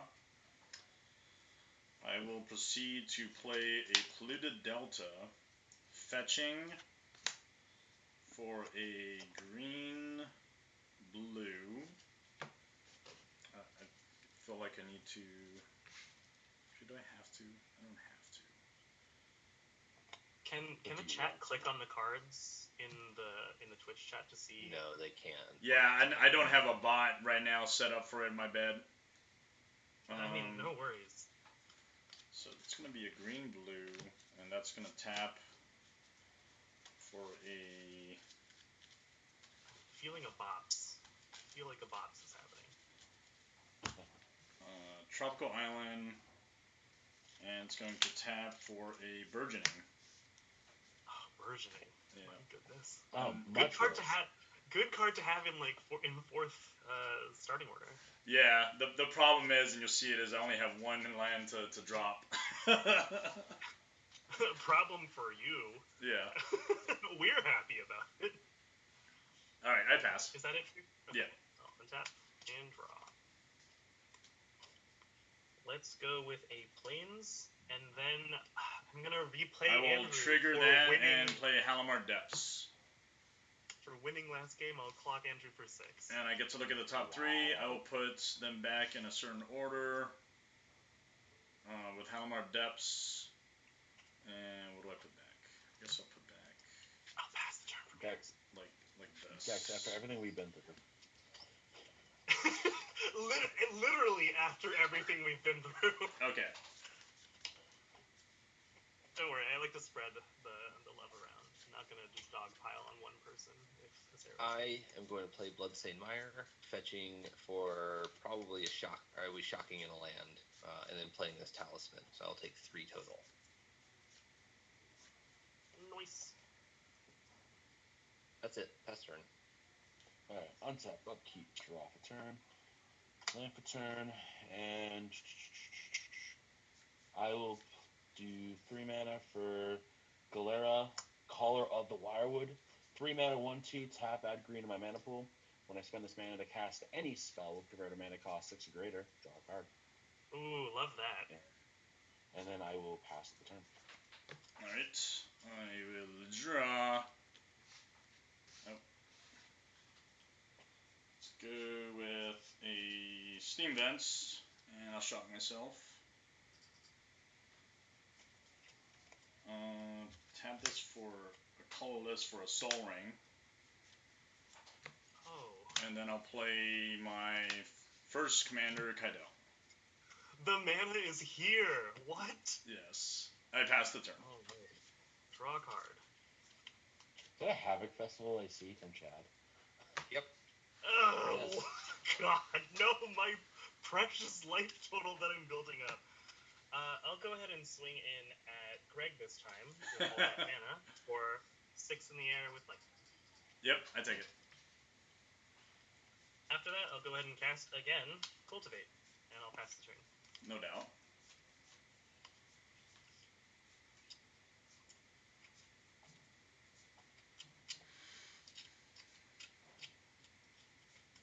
Oh, sorry. It's my turn. Yeah. Mm-hmm. I'm doing things. Don't worry. Untap. I believe you. Draw. Don't worry. Oh, I got a land. That's what I needed.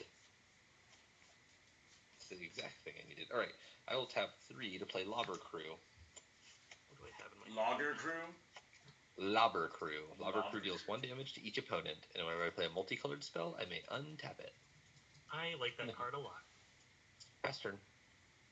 Alright, untap, upkeep, draw for turn. Alright. They wind up in the pitch. Alright, Alena for turn. 1 mana. Let's do Mana Vault. Yes. Oh boy, hello. 3, 4, 5, 6, 7. 7 mana in total. Alright, so. So I can do.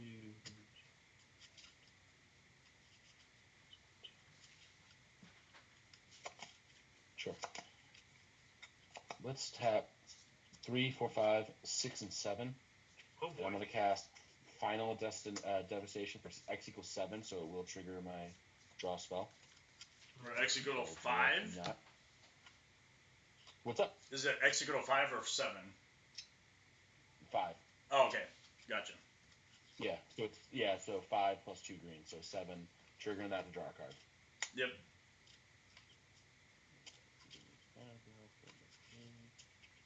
Damn, what's the name of that green card, Andrew, that lets you draw a card? Gilanra. She's actually a partner commander. Oh, that's awesome. So 3 mana, 1 2. Yeah. Yeah, whenever you cast a spell with converted mana cost 6 or greater, draw a card. That's awesome. Okay. So any 5-drop creature.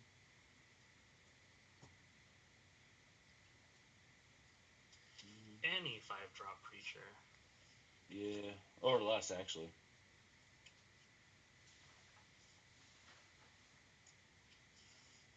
Trying to think will be good here because you have a damn Sarah sent. Oh look, man, there's a Havoc Festival that'll put me in my place very soon. It's not in play yet.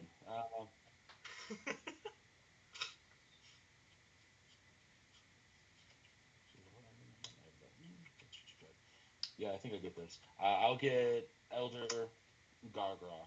5 Very mana, nice. 6, That's a hot card. Yeah. When it attacks or blocks, I choose one. I create a 3/3, gain 3, draw a card. This goes in my graveyard, right? Okay, sweet. And then with that, I will pass my turn. I will draw. And I'm just going to put a counter like this. It's only going to represent colorless for each card that I've drawn this turn. Okay. Did I even play land that turn? No. Yes. Yes, you did. Yes. I'm on 3 land, unless you ramp some way. Because I ramped. No, I didn't ramp. You ramped. Okay. I saw your 4 lands, and I was like, whoa. Yeah. Well, Dax went first. Oh, yeah, Yes. that's true. And then I had So a he burgeoning thing. Okay, yep. Okay, 2 mana for a mana vault. Colorless floating. So 3, 4, right? 4 mana. 5, let's go 5, 6. For an Echo of Eons. Each player shuffles their hand and graveyard into their library and then draws 7 cards. So that ticks up Kydele to 8. There goes my Heartless Hitasaku. Oh, no. I was going to get that life total back down. And so there's still a flashback thing going. Or that's in the graveyard. I could flashback it, maybe. Yeah. So draw 7. Yeah, everyone draws 7. It flashbacks for like 3, right? Yeah, for 3. Blue. Alright, so I'll draw the 7. 1, 2, 3, 4, 5, 6, 7. I didn't play a land yet. That's a lot of land. Actually is not very good. Okay, so I'll play a land. It's going to be a Rejuvenating Springs. Okay, I'm going to tap this for 8 mana.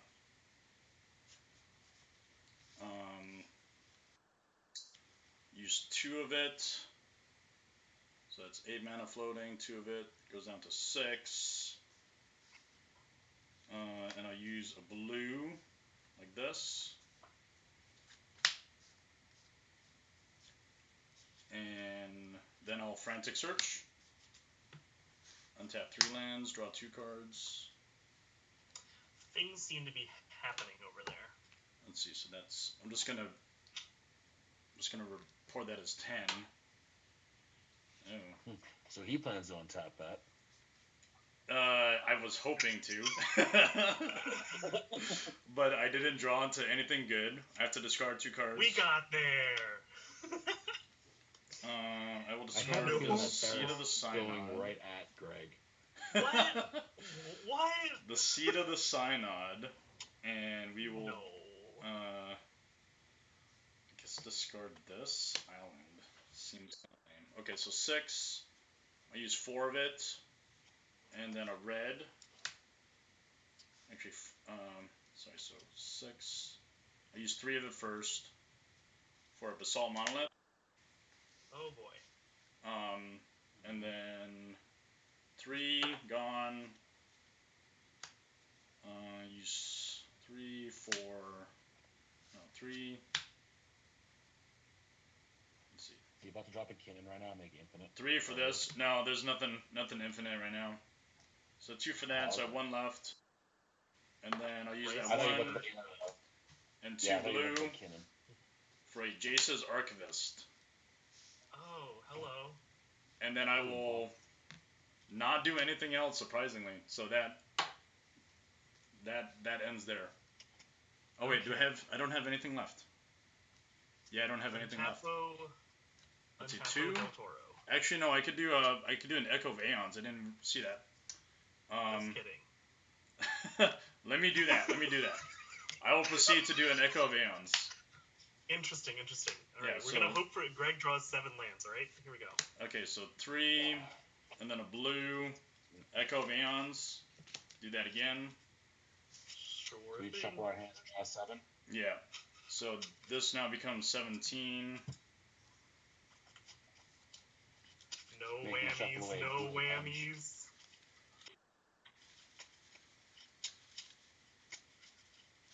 Greg, I'm gonna need you to brick on 7 lands right now. just so you know. Hey, did that deck run Hull Breacher? Just asking. It did. And I was very sad when it was banned. Alright, I will draw my 7. That card just said... Actually, that was... If that card just said white. Actually, it's 19, technically.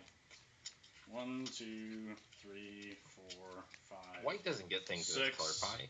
7. God damn it! Yes! I whiffed. I got a shit ton of lands.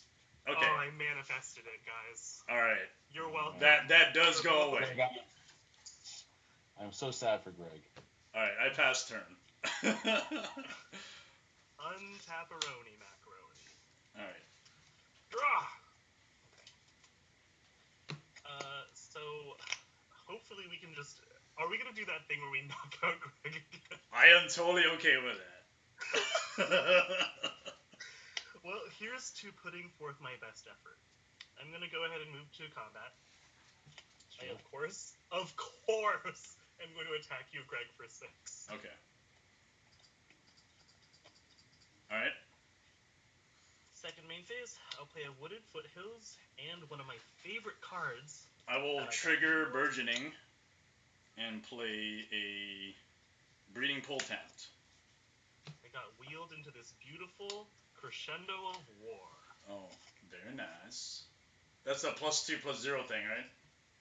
No, this is at the beginning of each upkeep. I put a Strife counter on Crescendo of War, and attacking creatures get +1/+0 for each Strife counter on it. Well, blocking creatures I control get +1/+0 for each Strife counter on Crescendo of War. And that helps all of us. It sure does. Untap. Upkeep. I will lose one Strife during counter. my draw step. I think it's my turn. Oh, you're right. I'm dumb. He's getting hasty to just kill me. I think that's what's gonna happen. It's like I'm ready. I'm gonna play a swamp. I'm gonna activate my Lobber Crew to deal 1 damage to all of my opponents. We absolutely get lobbed. Alright, I will take the damage. I have dealt 3 total. That allows me to use my Rakdos Lord of Riot, or play my Rakdos Lord of Riots, which I'll cast, untapping my Lobber Crew. Hell yeah. And I will tap said Lobber Crew yet again. Oh, that's insane. Yeah, Eldrazi cometh. Creatures cost less. Cost 6 less, yep. This deck isn't full of a bunch of Eldrazi or anything. I'm going to cast a Solemn Simulacrum with my free mana. Yes. Yep, and you still got 2 to go. That's it. No, so it's not a mana pool. It's all of my creatures cost that amount less. Yeah. For the whole turn. It's incredible. Okay. Sweet. Rakdos Lord that's of it for me, Riots. Oh, did you played a land, right? I'm gonna trigger the burgeoning. Okay, and there's another land. Oh, it's only for playing land, right? Because I have a land coming off that swamp. Yeah. Greg, if you want to just now put is another one down, I'm gonna crack my wooded. Now I'm passing. Okay. I'm gonna crack the rainforest to get a blue land. I'm gonna drop it. Not that double blue really means anything. Certainly not. Land for turn. Okay, I'll trigger that and put a land in. I told you guys I whiffed on that. I will put in a Seal of the Synod. 3 mana. I'm gonna play Hedgehog Banner, naming green. So green creatures I control get +1/+0, and it taps to add 1 mana of any color to my mana pool. Your attacking creatures will get +2/+0 this turn. Crescendo of War, man, that's a good card. That is so good. Right. And then what we will do is we will do 1, 2, 3, 4 mana. And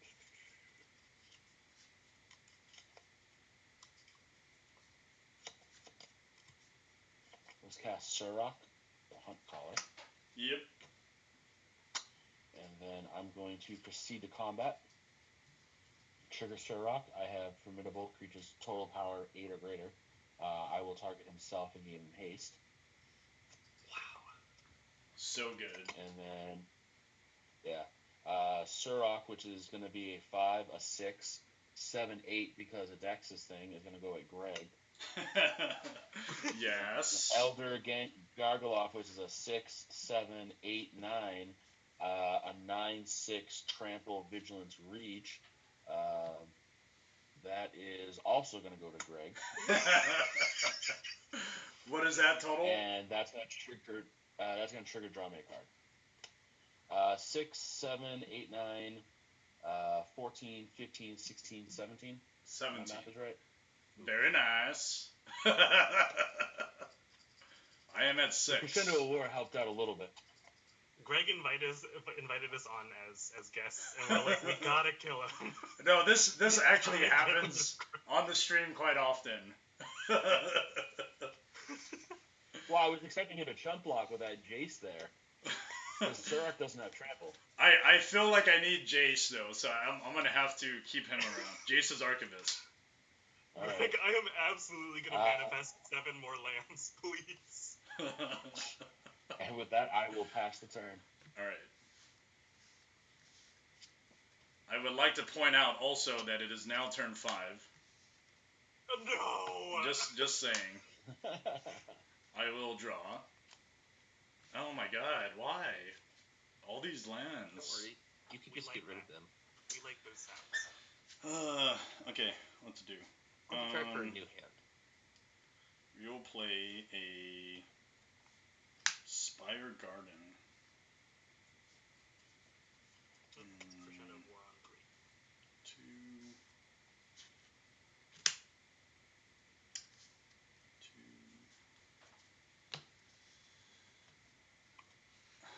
2. Man, I want to play this, but you guys are going to be so pissed.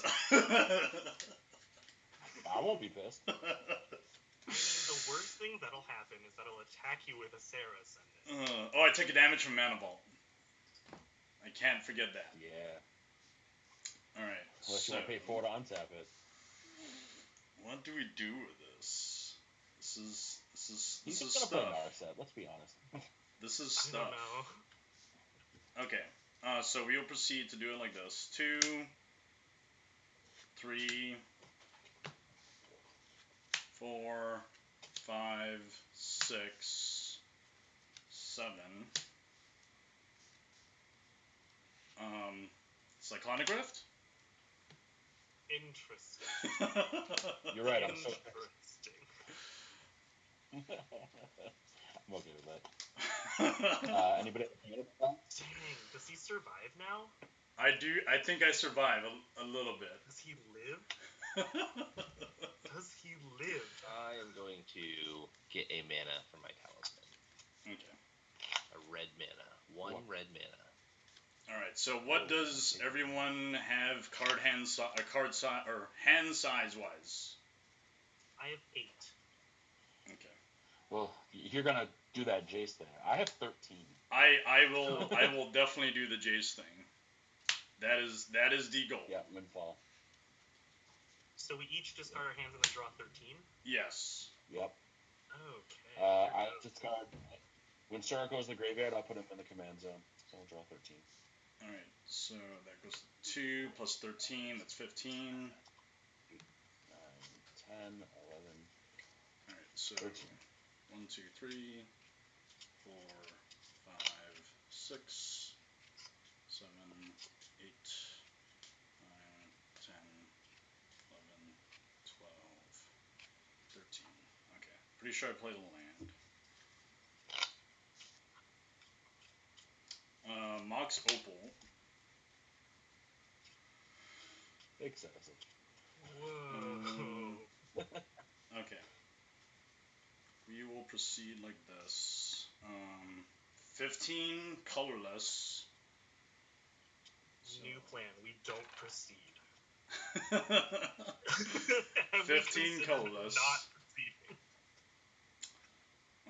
We will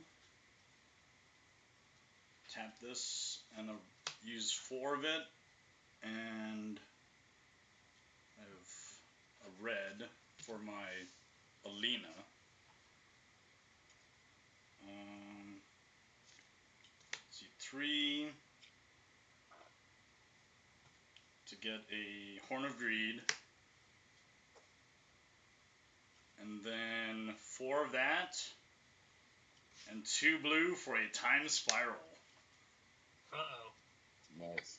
Shuffle our hands and graveyards, he untouches lands, and we draw 7. Yes. And so that takes up to 22.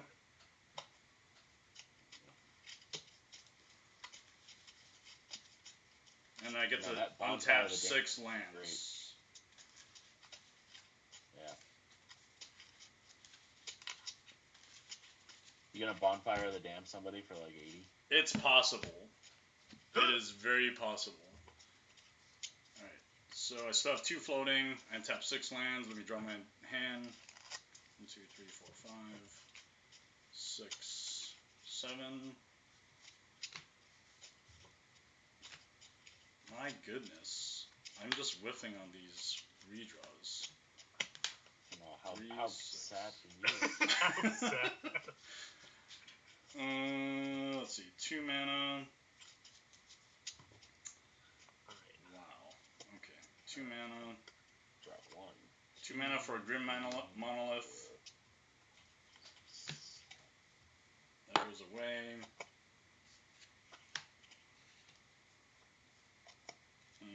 I guess I could just do this. 1, 2.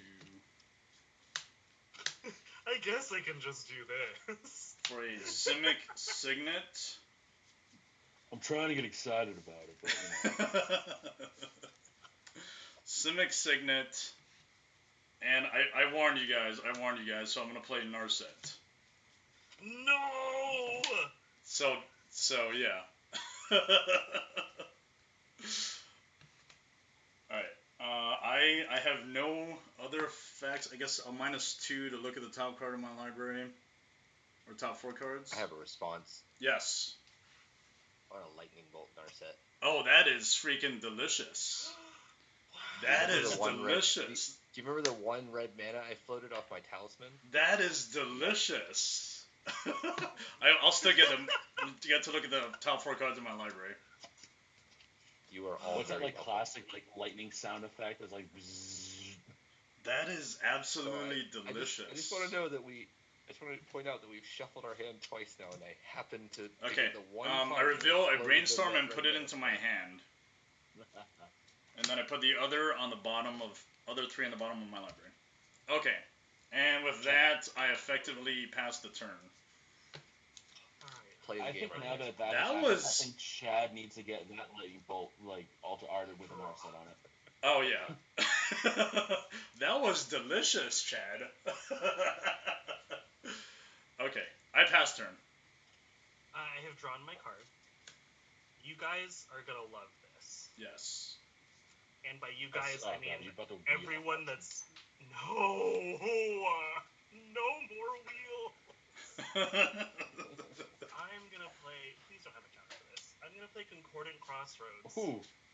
And then our favorite friend got wheeled back into my hand! Oh shit. God Move damn to it. combat. Okay. Yeah, do your thing. Absolutely get out of here, Greg! Okay, I have a response because I revealed brainstorm. Maybe I can pull something. Please don't. Kindly Brainstorm? desist from pulling something.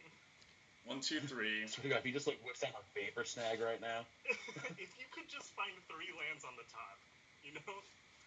Okay, I'll do. Let's see. Do it like this. I would be crushed if a vapor snag just happened. No vapor snag. It However, pulls... No! Is it Psychrift? Is it back? Psych Rift is back. No! Wait. Oh no. Is that overloaded?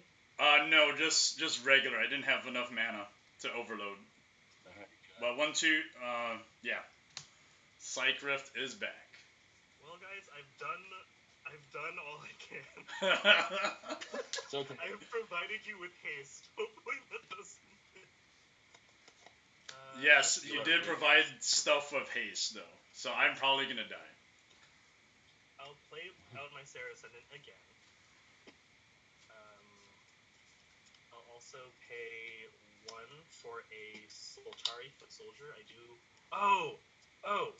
I can save this to lose a life to let our good friend Chad cast Rakdos without having to deal me damage. Huh.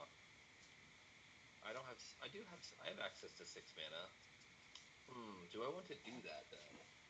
I mean, live your life. I'm just gonna leave this up in case. Like, actually, no, I don't have to. I can do this. I'll go Battlefield Forge, tap, lose a life, play Soltari Foot Soldier, and then I'll play a Windswept Teeth. That way I have the... I will trigger that for Bloodstained Mire. Sounds good. And you also get to draw a card from Horn of Greed. Oh, hell yeah. Thank you. Is it the end of your turn, or is it just when you play a land? When I play land. I think it's Horn of Greed, right? For Horn of Greed, Yeah. right? Whenever any player plays a land. Yeah. So I won't draw, but you could draw. Okay. Untap. Chef's Rakdos for the win. Smack the shit out of me. I'll play a mountain and draw a card. Yeah, Greg, you slowed my deck way down with those wheels and that Psychrift. Like, Oh my goodness, those wheels were crazy! like, I played this deck against Logan a couple weeks ago, and I just like Hulk smashed him all over the table. Nice. I mean, there was a lot of damage dealt my way, so. I'm going to tap 5 for Neheb No the regrets. Eternal. Oh no. Oh, And then I'll swing good. 4 at Greg. Okay. That has the affliction thing or whatever, right, with it? It does. Do you have a blocker? I do have my Alena. Yep. He's a 4/6 with Afflict 3. Let's see. So I feel like I have to block with Alena. Yeah, so Alena's dead. Oh, did you play a land? I did. I drew a card. Okay, I'm going to trigger Frontier Bivouac to come into play. And then you drew a card. Yeah. Okay. So are you at 2 life now because of that afflict, Greg? Yes. 1, 2, 3. Yep. I am probably dead. Let's see, and then I will do go hope so. with. I get 3 mana, so I'm going to my post-combat main phase. I get my 3 mana from the head here. 2 of it, or 1 of it, and this black will be Shepherd of Rot. And then Swift of Boots, the last 2. What a Shepherd of Rot do? Alright, pass turn. Shepherd of Rot, tap. Each player loses 1 life for each zombie in play. Oh, That's correct. that's cute. Alright. All right, Andrew, it's all up to you now. I am definitely dead. 5 mana Concordant Crossroads Mana Vault is back. You spun me back into it. Yo, John, what's going on, man? See you on the chat. Thanks for coming, bro. What up?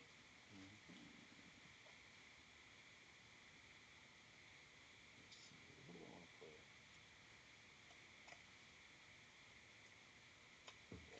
3, 4, 5, and I'm gonna do 5. I'm not gonna play Surrak, but I am gonna play my Confiler Worm. Ooh. It is a 5 mana 4/4 trample, which is why I'm playing it over Surrak as a trample. And with that, I will proceed to combat as haste and swing the 4 at Greg. Man, I feel like I shouldn't have blocked the head. Now that I think about it, but you could have at least played 2 creatures or something like that to just end me, Andrew. I am dead. I didn't have enough mana to play Surrak and something else. This is what I had. Oh shit! All right, let me just see what I was gonna draw. Yeah. I was gonna draw a Pull from Tomorrow. Oof. That's what I brainstormed back. So how was this game of Arch Enemy? The Arch Enemy. I enjoyed it. Sufficiently enjoyed it. Yeah, no, I wasn't expecting it. Those wheels really, really set me back. Those were some wheels that I'm Especially the wheel with the Cyclonic Rift. Oh my gosh, yeah. The Cyclonic Rifting and then forcing us all to discard our hands into our graveyard and then shuffle them back in was an entire time. Thank God for Concordant Crossroads and Sarah Ascendant. Okay, untap. And draw. Now that the immediate threat is over. Man, Lightning Bolt came in for the clutch. Were you about to take off with us there? I have to believe that we were. Unfortunately, no. Maybe next turn. Okay. Okay. Oh, goodness.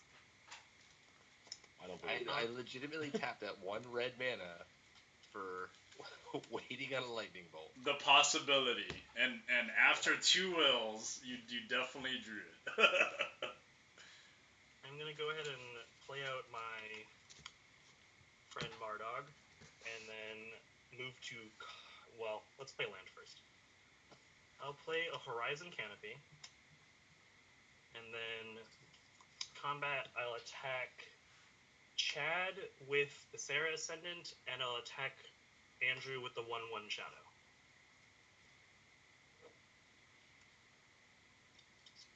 You're so shady. I believe it. That shadow over there. So your creatures currently are goaded, and they can't attack you, correct? They cannot attack me. That is correct. Okay. And I will pass the turn. All right. So at the end of turn, I will tap my Shepherd of Rot to make each of you lose a life. What HP? Is it more than 1? Does what's his name in a head get another creature type, or is he just? Oh, he's a zombie, isn't he? Oh, okay. It's 2 then. Yeah. Yeah, I can't remember if he's a zombie or not. He is. Yeah, he's a zombie miniature warrior. Yep.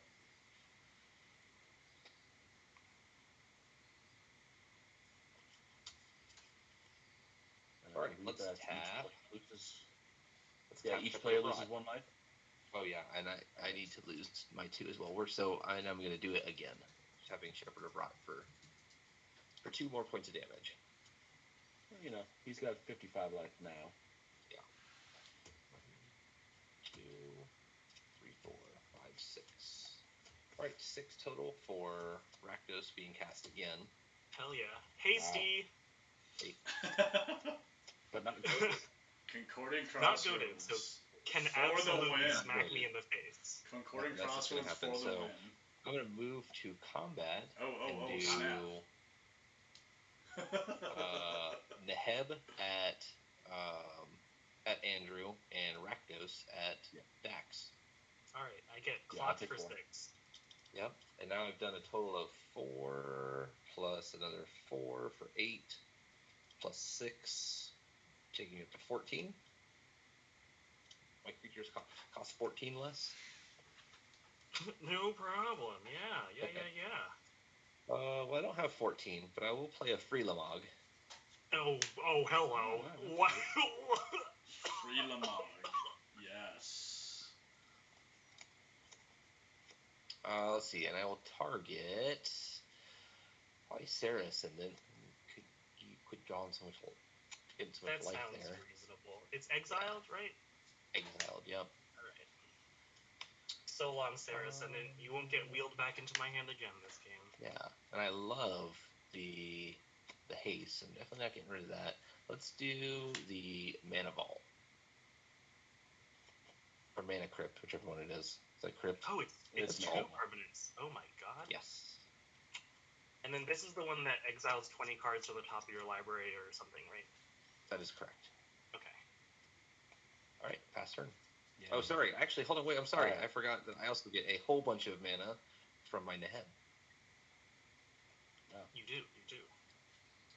So let's cast Volca Exploration with 3 of my 14. I will cast Wheel of Fortune, taking it down to 8 mana left over. Yeah. All right, another wheel. Shut up, Greg. All right. Land, Trivialis, Quarter Bounty, and Crater Hoof go to the graveyard. 1, 2, 3, 4, 5, 6, 7. Wow. All right. I drew 1, 2, 3, 4, 5 lands.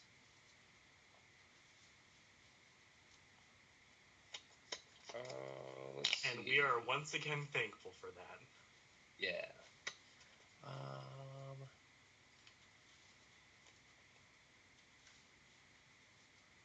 What is the toughness of your creatures? 4 and 1. 4 and 1. Okay.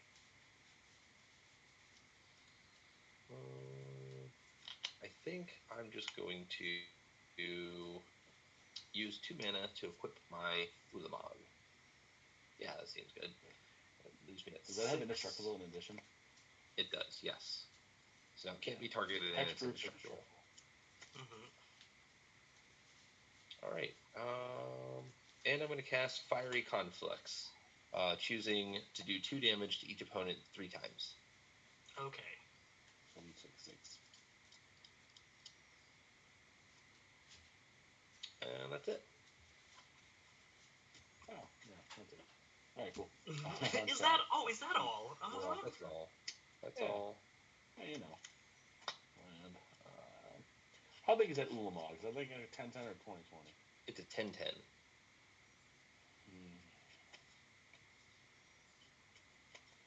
Nulamog. I like to call him a free Lamog in this deck. You know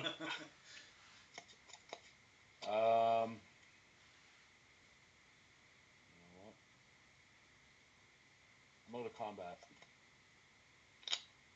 And I am going to swing the 4/4 at Chad. I'll try to block it with my Ulamog. Destroy target blocking creature. So Oh, that has indestructible, doesn't it? It does. It does. That's a thing. I'm dumb. Oh man, Greg, these morning games are killing me, bro. All right, yeah, I was gonna beat you into some blocking. Well, I can pump this thing. That's why I make it a 10-10. Oh. Because for 4 mana, it gets +X equal number of snow permanents, and I have 7, so it would actually be an 11-11. Well, if you want to keep it around. No, not. You could use all of your mana. I don't care about that much. Okay, let's do this then. Main phase 2. Voyage and Satyr. Natural Order. Ooh. Yes. I was gonna do the Natural Order after combat, but any responses to Natural Order? None for me. Vorinclex. Lightning Bolt. What's that? It said Lightning Bolt. Yeah, lightning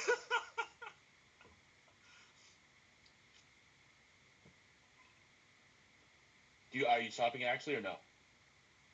No, I'm not. I'm sorry. My Lightning Bolt's in the graveyard. Oh no.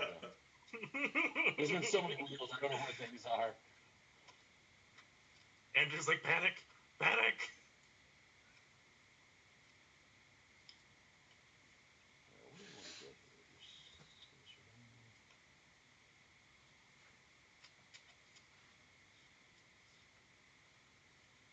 A new card would be nice, but it doesn't do anything right now.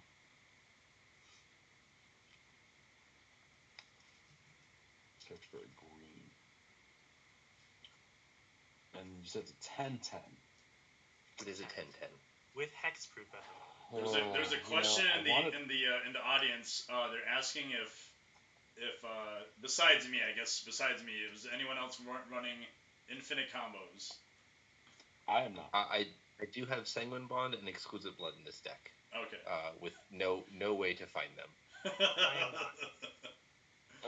Normally, Zero I would go get normally I would go get a Vorinclex in the situation, but you have a 10-10, so I'm gonna do you one better, and I'm gonna get a Ghalta with a 12-12. Hell oh, yeah! hell yeah!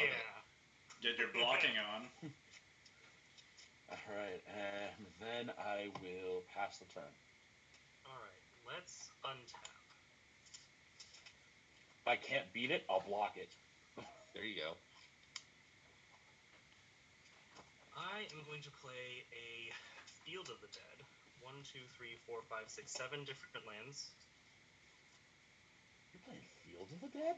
Oh, I sure am. Hello, zombie friend. That hurts us.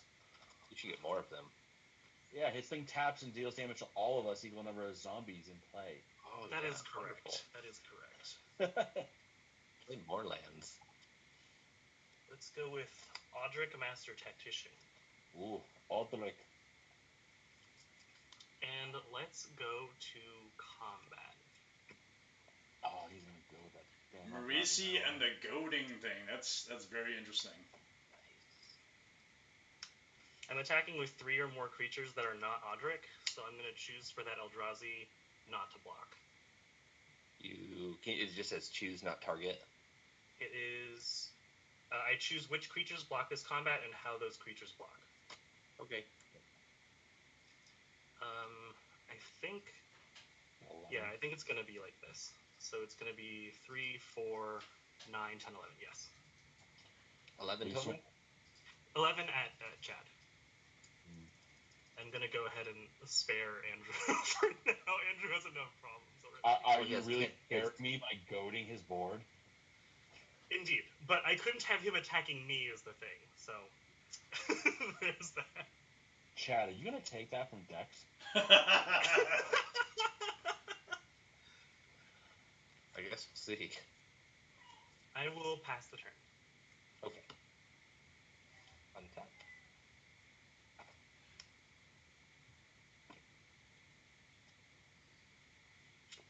Wow, I did not realize how ridiculous Marisi can be. Watch. Yeah, don't worry, Greg. I'm sure I'm about to be clowned by the next Eldrazi that comes down. So. And if I'm not mistaken, Marisi stops combat shenanigans, doesn't it? Yeah. Opponents Let's can't start. cast spells during combat. Let's start by tapping Shepherd of Rot. 3 damage to my opponents. It's players. And also you. Yeah. Oh yeah, you're right. I'm sorry. There you Unless go. it's been an oracle on it, but No, it has not. I'm reading other cards in my hand. no worries. And I will play a 1, 2, 3 mana. Oh, sorry. Backing up for a second. I played a mountain. My ball to exploration triggers here. It's on top of my library, and I play it. Cool. All right, 3 mana for Massacre Worm. Is it not exiled face up? I don't know. I guess so. Yeah, if it doesn't say face down, it's got to be exiled face up. Okay. Okay, so Massacre Worm. I have 2 creatures dying. Okay, so 4 damage total. 1, 2, 3, 4. And now my golf will trade. Yes, it will. Well, I won't even trade. You have indestructible. Let's see. Jeebus. Well, they've all got to attack, so we'll do my 4/6, my 6/6, and my 10/10 all coming at Andrew. No and I'm gonna no matter what. I'm going to 1 life. Oh no, with that I'm probably dead. I'm not attacking you with that. I'm attacking Dax for 6. Oh, okay. So I'll go to 1. Okay. Let's see. I gotta exile the top 20, right? You do. Yep. All right. 1, 2, 3, 4. Oh, very nice. Because Massacre Worm came after Marisi. Gotcha. Yep. Yeah, so it wasn't goaded. Mm-hmm. Thankfully, that Ulamog happened after combat, otherwise I would have gotten clocked with that. Get rid of Boring Collect, Cultivated Colossus, Guardian Project, and a ton of lands. Alright, so if I don't block Ulamog, I die. I guess I'll block Ulamog and lose this. I lose 2 from that, so I lose 12, I go to 1. Indeed. Sweet, I might have a turn. Alright, so let's go ahead and Chaos Warp something. Let's Chaos Warp your commander. Okay. I was like, my commander? And then, of course, I didn't have anything else. Even if I send my commander to the command zone, do I still get the Chaos Warp trigger? You do. Yeah, I think so. Alright. To the command zone, and Swiftfoot Boots. Sure. And that's all I've got. Alright, my turn? Mm-hmm. Yep. Do you kill me with another lightning bolt or a shock right now? It's gonna be the Shepherd of Rot. Right? Oh my god. What the hell is this board? An excellent question. Right, dude? I totally forgot that this was the same game where I was killed, like, 5 turns ago. And it was all because of Concordant Crossroads.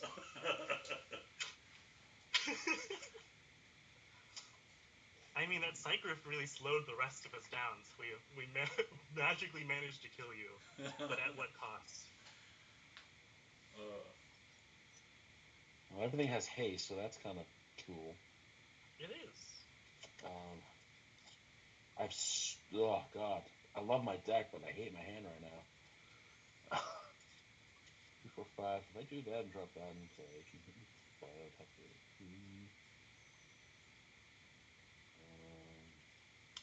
Actually, if I do this for that and put that into play and tap that would be 3, 4, 5, and then that would be 3, 5, 2, 4.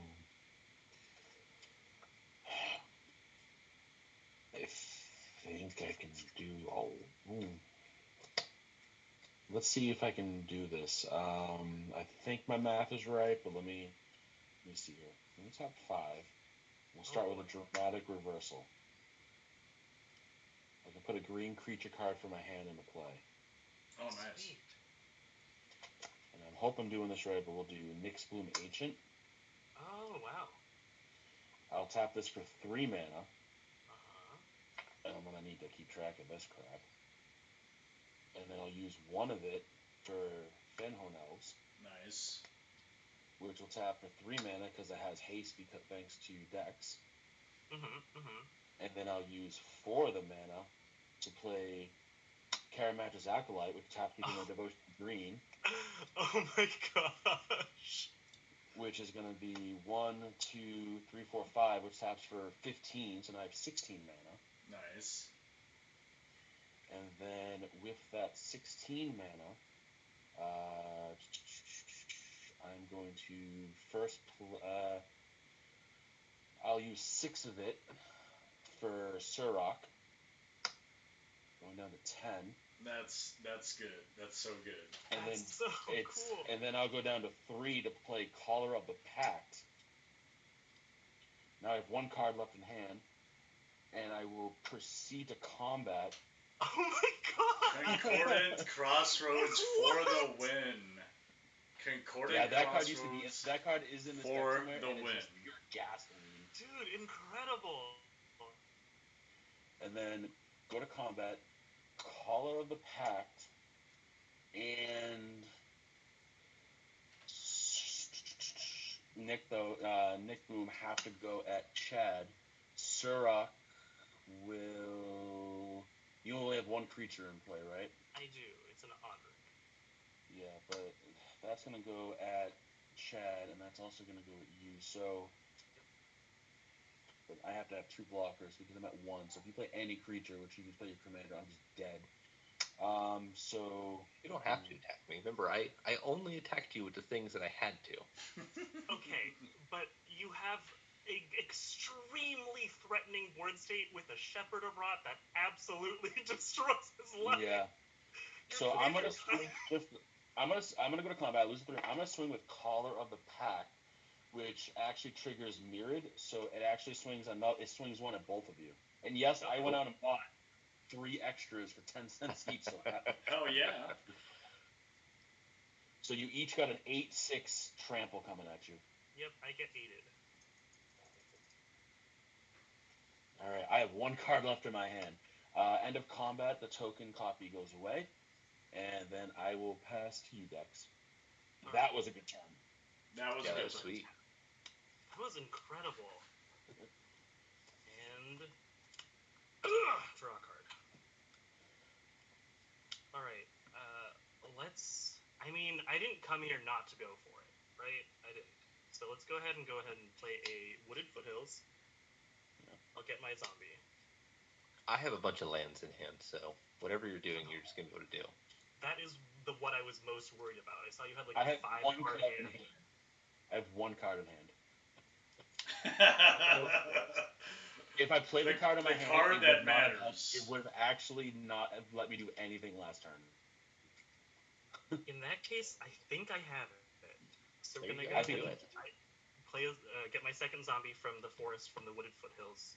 Yeah. 2, 3, 4, 5, 6. We'll cast Marisi. Well. And he's got Oratritic.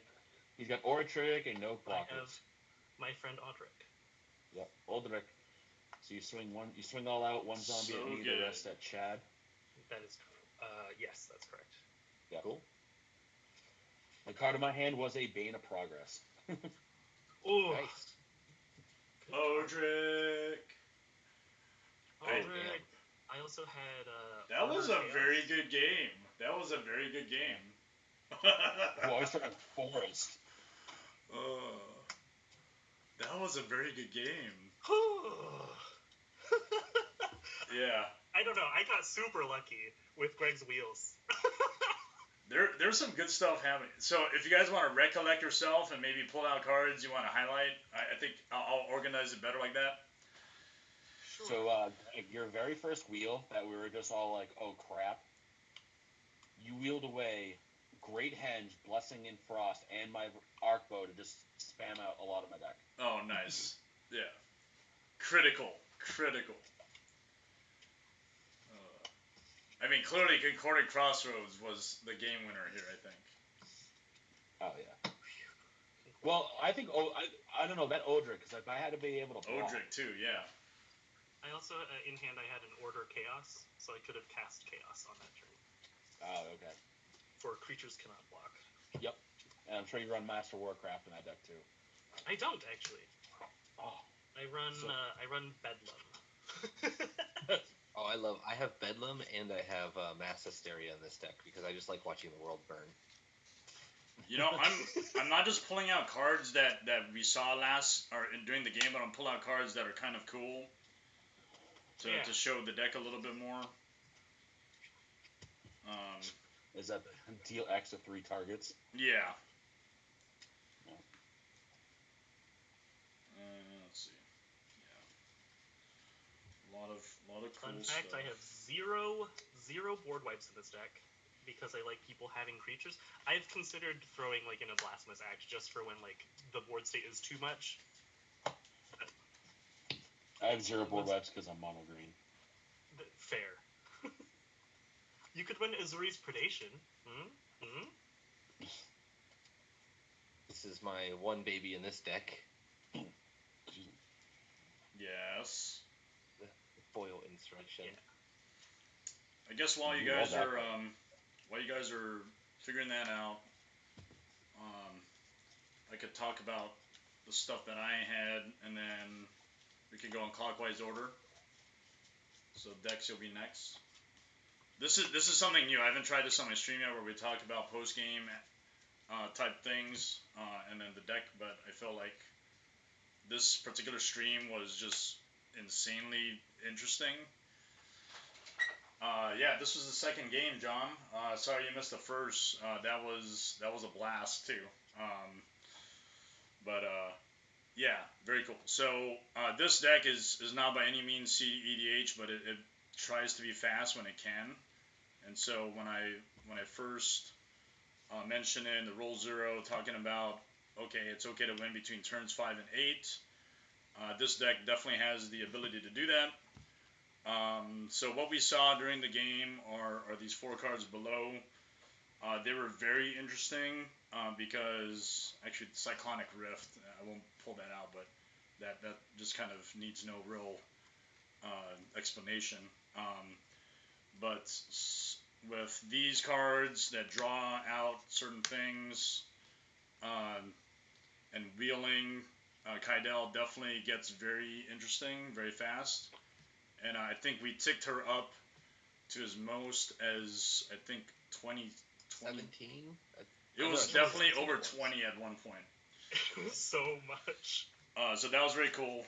And a showstopper, which I warned everyone about during Roll Zero discussion, was Narset. If it resolved and did not die to Lightning Bolt, next turn would have been nasty for everyone. So yeah, wheeling effects, that's definitely what the deck does, which is really cool. Alena is also cool because I'll get a lot of mana from things like Kozilek, which not only has high power, but I can draw, so that helps out Kydele. Phyrexian Dreadnought, even though it's a 1-drop, dies immediately. I can pump out 12 mana. And then usually how the game ends is either drawing an opponent out or playing a card like Crackle with Power, and then just ending the game with flashy spells like that. Infinite possibility from Free from the Real. And there's a card in here, I think it's called I think it's Chromatic Orrery. Yeah. Which, with a lot of the mana, I tend to basically have the ability to untap certain things and then either play out the deck or smash face with flashy spells or big creatures. So that's that deck. And yeah, I hope you guys enjoyed that. At least the viewers. Yeah. Absolutely. So Dex, your go. We got very lucky that you didn't just destroy our lives. Yeah, you were mean. Yeah, I'm done with my talk. You can go next, Dex.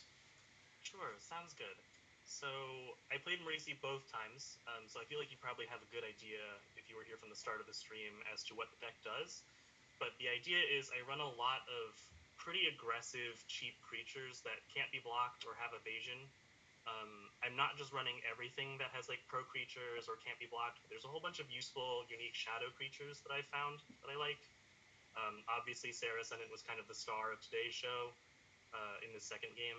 And then I have like quirky cards like riding the Djeru horse, which permanently gives a creature horsemanship. Horsemanship, it's fun to give. It's fun to make Marisi a 7/5 or a 7/6. For the second part of Marisi's ability, where he locks down the combat step, I actually run. I don't feel like we got to see this very much, but I run a lot of instants, and there's also a lot of instant speed token creation. So what I like to do is have a haste enabler on the battlefield and some sort of pump effect, something like ideally like an ogre battle driver, and then I can flash in a whole bunch of tokens during the combat step that can't be interacted with because Marisi stops spells from my opponents, and then overwhelm the last player that way. And then obviously the very last theme that you guys kind of saw today is the haste / tapped creatures theme. So like things like blind obedience. Urobrask is actually like the exact card I'm looking for because it both gives my creatures haste and slows down my opponents and makes it harder for them to block my subsequent attacks after I've already goaded them. So that's me. Although I would like you to talk about Concordant Crossroads. It was a very good card. So there's a bunch of haste enablers in here: Concordant Crossroads, Fires of Yavimaya, Ogre Battle Driver, that kind of thing. Indeed. Thank you for that, Dex. All right. No problem. So for my Rakdos Lord of Riots deck, as it saw in this game, it can get big pretty quickly by Rakdos's reducibility.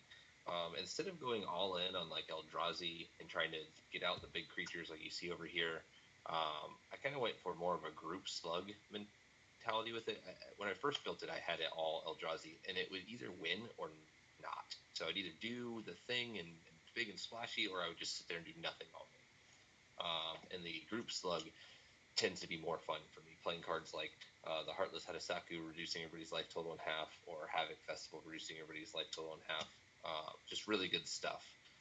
To do that, the Rakdos stuff here, I have some enablers such as Plague Spitter and Limdal's Hex, Lobber Crew. All these are going to deal damage on my turn. Those are some old school cards you just named. Dang. Oh yeah, I love using old cards.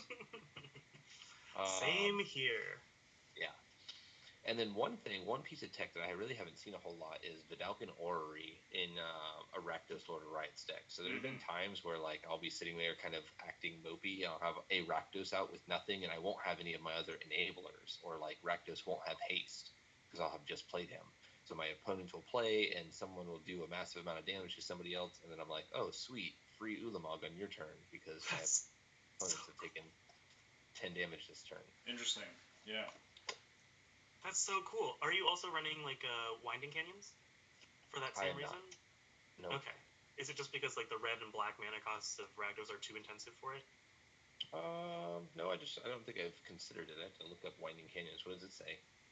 It's a land that says 2 colorless tap creature spells you control have flash. Have flash. Yeah. Cool. I will need to look into that. It's an old school card from Weatherlight. Reserveless. Okay. Cool. Yeah. That's perfect for this deck. Oh, is it reserveless? It is. Gross. Okay. It's probably like $100. I think it's like in the ballpark of between 40 and 50, something like that. Maybe a little less. But it's a great card. Some all-stars from this game were Neheb. It allowed me to get a little bit ahead on one turn. And then one thing I just kind of want to point out, I know we saw it with me lightning bolting the Planeswalker Narset, but you kind of got to remember your outs. So knowing what's possible, what might be coming up, I floated 1 red mana when we got Cyclonic Rifted, just hoping that maybe I would draw a lightning bolt, and sure enough, I did. No, that was critical. That was definitely critical. Yeah, literally saved us. Now, at a certain point, I guess I could have gone to combat, and then that would have gone away. But yep, you sure would have. I think what I tend to do is when I get into a certain grind and a rhythm, I just keep going. Yep. Yeah. But right on. Thanks for that, Jen. I was paying attention and listening for the changing of steps and phases. Yeah. No, good thing I didn't go to combat. Right on. Well, our last guest to talk about his deck is Andrew. So if you wanna go forth and put it out Yeah, there. definitely. So Surrak is pretty straightforward where it allows me to give a creature haste. And I thought to myself, what goes great with haste? Trample. So I run every big boy you can think of. Rampaging Brontodon, which you didn't get to see when it attacks, it gets power, plus plus equal number of lands. Yes. Tom Brady pumps up my whole board. Call Attack, Alter, Crater Hoof, Voronclex, Colossus, Worm, Primoclex, Trample. And in case of emergencies, Break the Glass. Oh wow. Trample Super Tribal. heated. Yep, Trample. It doesn't have Trample, but it counts. Flying. The Oddity, Terra Stomper, and then because I run so many big fat creatures, little hidden gem, Aspect of the Hydra. Yeah. Plus power and toughness equal to my devotion of green. So, in the way to enable all that haste, because I have to have creatures with power 8 or greater in total, I run a lot of dorks. So, we run, Llanowar Elves, Llanowar Trolls, Elvis Mystic, you saw the Caller, 1/1 that taps for 1, but if I control a creature with power 4 or greater, taps for 2, Savalar, Satyr, Elves, Circle, Elf, Archetype. And then if I don't have mana, I can start cheating them out with things like Green Sun, Final, Quarter Calling, Hellish Piper, Tooth and Nail, Dramatic Entrance, Natural Order, and Quarter Bounty. Dramatic Entrance. That was so good. That was and then such a good dramatic entrance of your Nyx Boom Ancient. That was, That my was. goodness, that was such a turn. And then if I really want to use all that power to get me there, Heroic Banter makes it so Surrak alone is a 6/5. So that way any of my 1-drop creatures with these 3, I always have Formidable on its own. So Indeed. Heroic Banter is Yeah. a really good all-start for the deck. Yeah, it is. So to use all that double mana, you got the Nyx Boom, the Mana Reflection, Zendikar Resurgence, the Extraplanar Limbs, Regal Behemoth. To really Hulk smash with Surrak. And to utilize those big power and toughness, Great Henge, Chevelle the Outlands, just get every land out of my deck. Yep. And draw a mass amount of cards with things like Hunter's Insight and Rashker's Expertise. And just, Yeah. it's just, puny god, just swing through. There's Insight Hunter's as Insight. well. Let me look that up. Because there's a new card that I saw. Yeah, that's the one. And that was reprinted in, I think it's Ikoria. And I was like, Yep. okay, this is a fucking cool. I'm sorry, this is a really cool card. I think the Yep. next commander I make is going to be mono green. I think I'm going to do Reki History of Kamigawa. Oh, that's a sweet Oh, one. to draw the Yep. off legends? Yeah. Yeah. Yep. I figure it's really, really new player friendly. So I end up, Yep, that's because the I'm one. in the military, traveling with my decks a lot, Decks. and I end up meeting a lot of people who I played in high school, or I kind of remember that game. Yeah. So I loan out a Reki History of Kamigawa deck. Even if you lose with that deck, you still drew 100 cards and felt like you did something. Yeah, because now that he draws off Planeswalkers too, it can make life a lot easier with that. Yep. To talk about that Hunter's Insight very briefly, I actually really like it in my deck. Yeah. Because a lot of the time, with the fear of with this card, this type of card, there's the fear of I cast Hunter's Insight on my creature and then someone else goes Swords to Plowshares, or just removes it. But since I'm casting this during combat, it functionally becomes uncounterable. Oh, right. Yeah. And they made it say or Planeswalker, so it's not like it's a dead card if I have to take out a walker with all my trample. Right. And then Ram Through. Yeah, Ram Through's. If you guys aren't Ram playing, Through's good. Yeah. This is just it's just all that trample. So there's been a game where I played Aspect of Hydra and made the creature, and I've made it such excessive amount of damage, just rammed right through to the player. Yeah. No, that makes That's sense. awesome. No, that's good Yeah, stuff. that's Surrak. It got intense. I won't lie. I play Hunter's Insight. I think in 2 decks. I think one of them is Grothama, and the other one I play Grimlock. Rule 0 Grimlock, the Dinobot leader. Well, when I have all that mana, Nice. like the Confiler Worm, which you guys saw me play but I didn't get to use, that doesn't cause it to tap. So for 4 mana, it itself is a snow permanent. So Oh you yeah. figure it just double. It just plus like crazy. Oh yeah. That's legit. Yep. Right on. No, hey, appreciate the games, guys. I guess we can start doing closeout from here. Um, for everyone that joined on Twitch, John, of course. Actually, John will be able to see him tomorrow. He's one of the altar artists, so I'll introduce him at that time. But John, thanks to you for coming. Also, thanks to everyone else that jumped in. Um, Very awesome that we were able to see some folks come out and see how we played. So around the horn, Dex, appreciate you coming out. I'd Thank you definitely so like much. to It see was a the pleasure. Marisi that we altered for you. If you could bring that close to the camera again, that would be cool for the audience. And so we did that altar. I think was it 2019 or so. I think when you I when you believe it was mentioned. 2019. And yeah, no, it's great to see that finally on camera, and appreciate you coming on. Do you have any closing comments from your end, Dex? Only I was very happy to be here. It was a pleasure to play with you all, and it was really cool seeing some new decks. Or even some new takes on decks that some of my friends have. So I have a friend who has a Djeru deck, and it was really cool to see your version of it, Andrew. Oh, thank you very much. Yeah. Right on. Yeah, very cool. I guess we'll move to Chad. Uh, Appreciate you, Chad. Again, you're a brother in arms, Marine. I'm an Army guy, but you guys, do God's work and appreciate everything you do. Thank you for your service. As always, as I mentioned in the introduction to my stream, that I try to connect people like Chad with basically the commander community. Not many people know that people in the military play, and to be honest, it's one of those things where soldiers, sailors, airmen, marines, coast guardsmen, now space force guys, you know, uh, it's just a way out to play and take the load off work, stress. So playing games, video games, whatever, to pass the time is something we do, and we do that in deployments, right? And so I'm sure you can share some of those stories, Chad, and we can chat another time. But do you have any closing comments?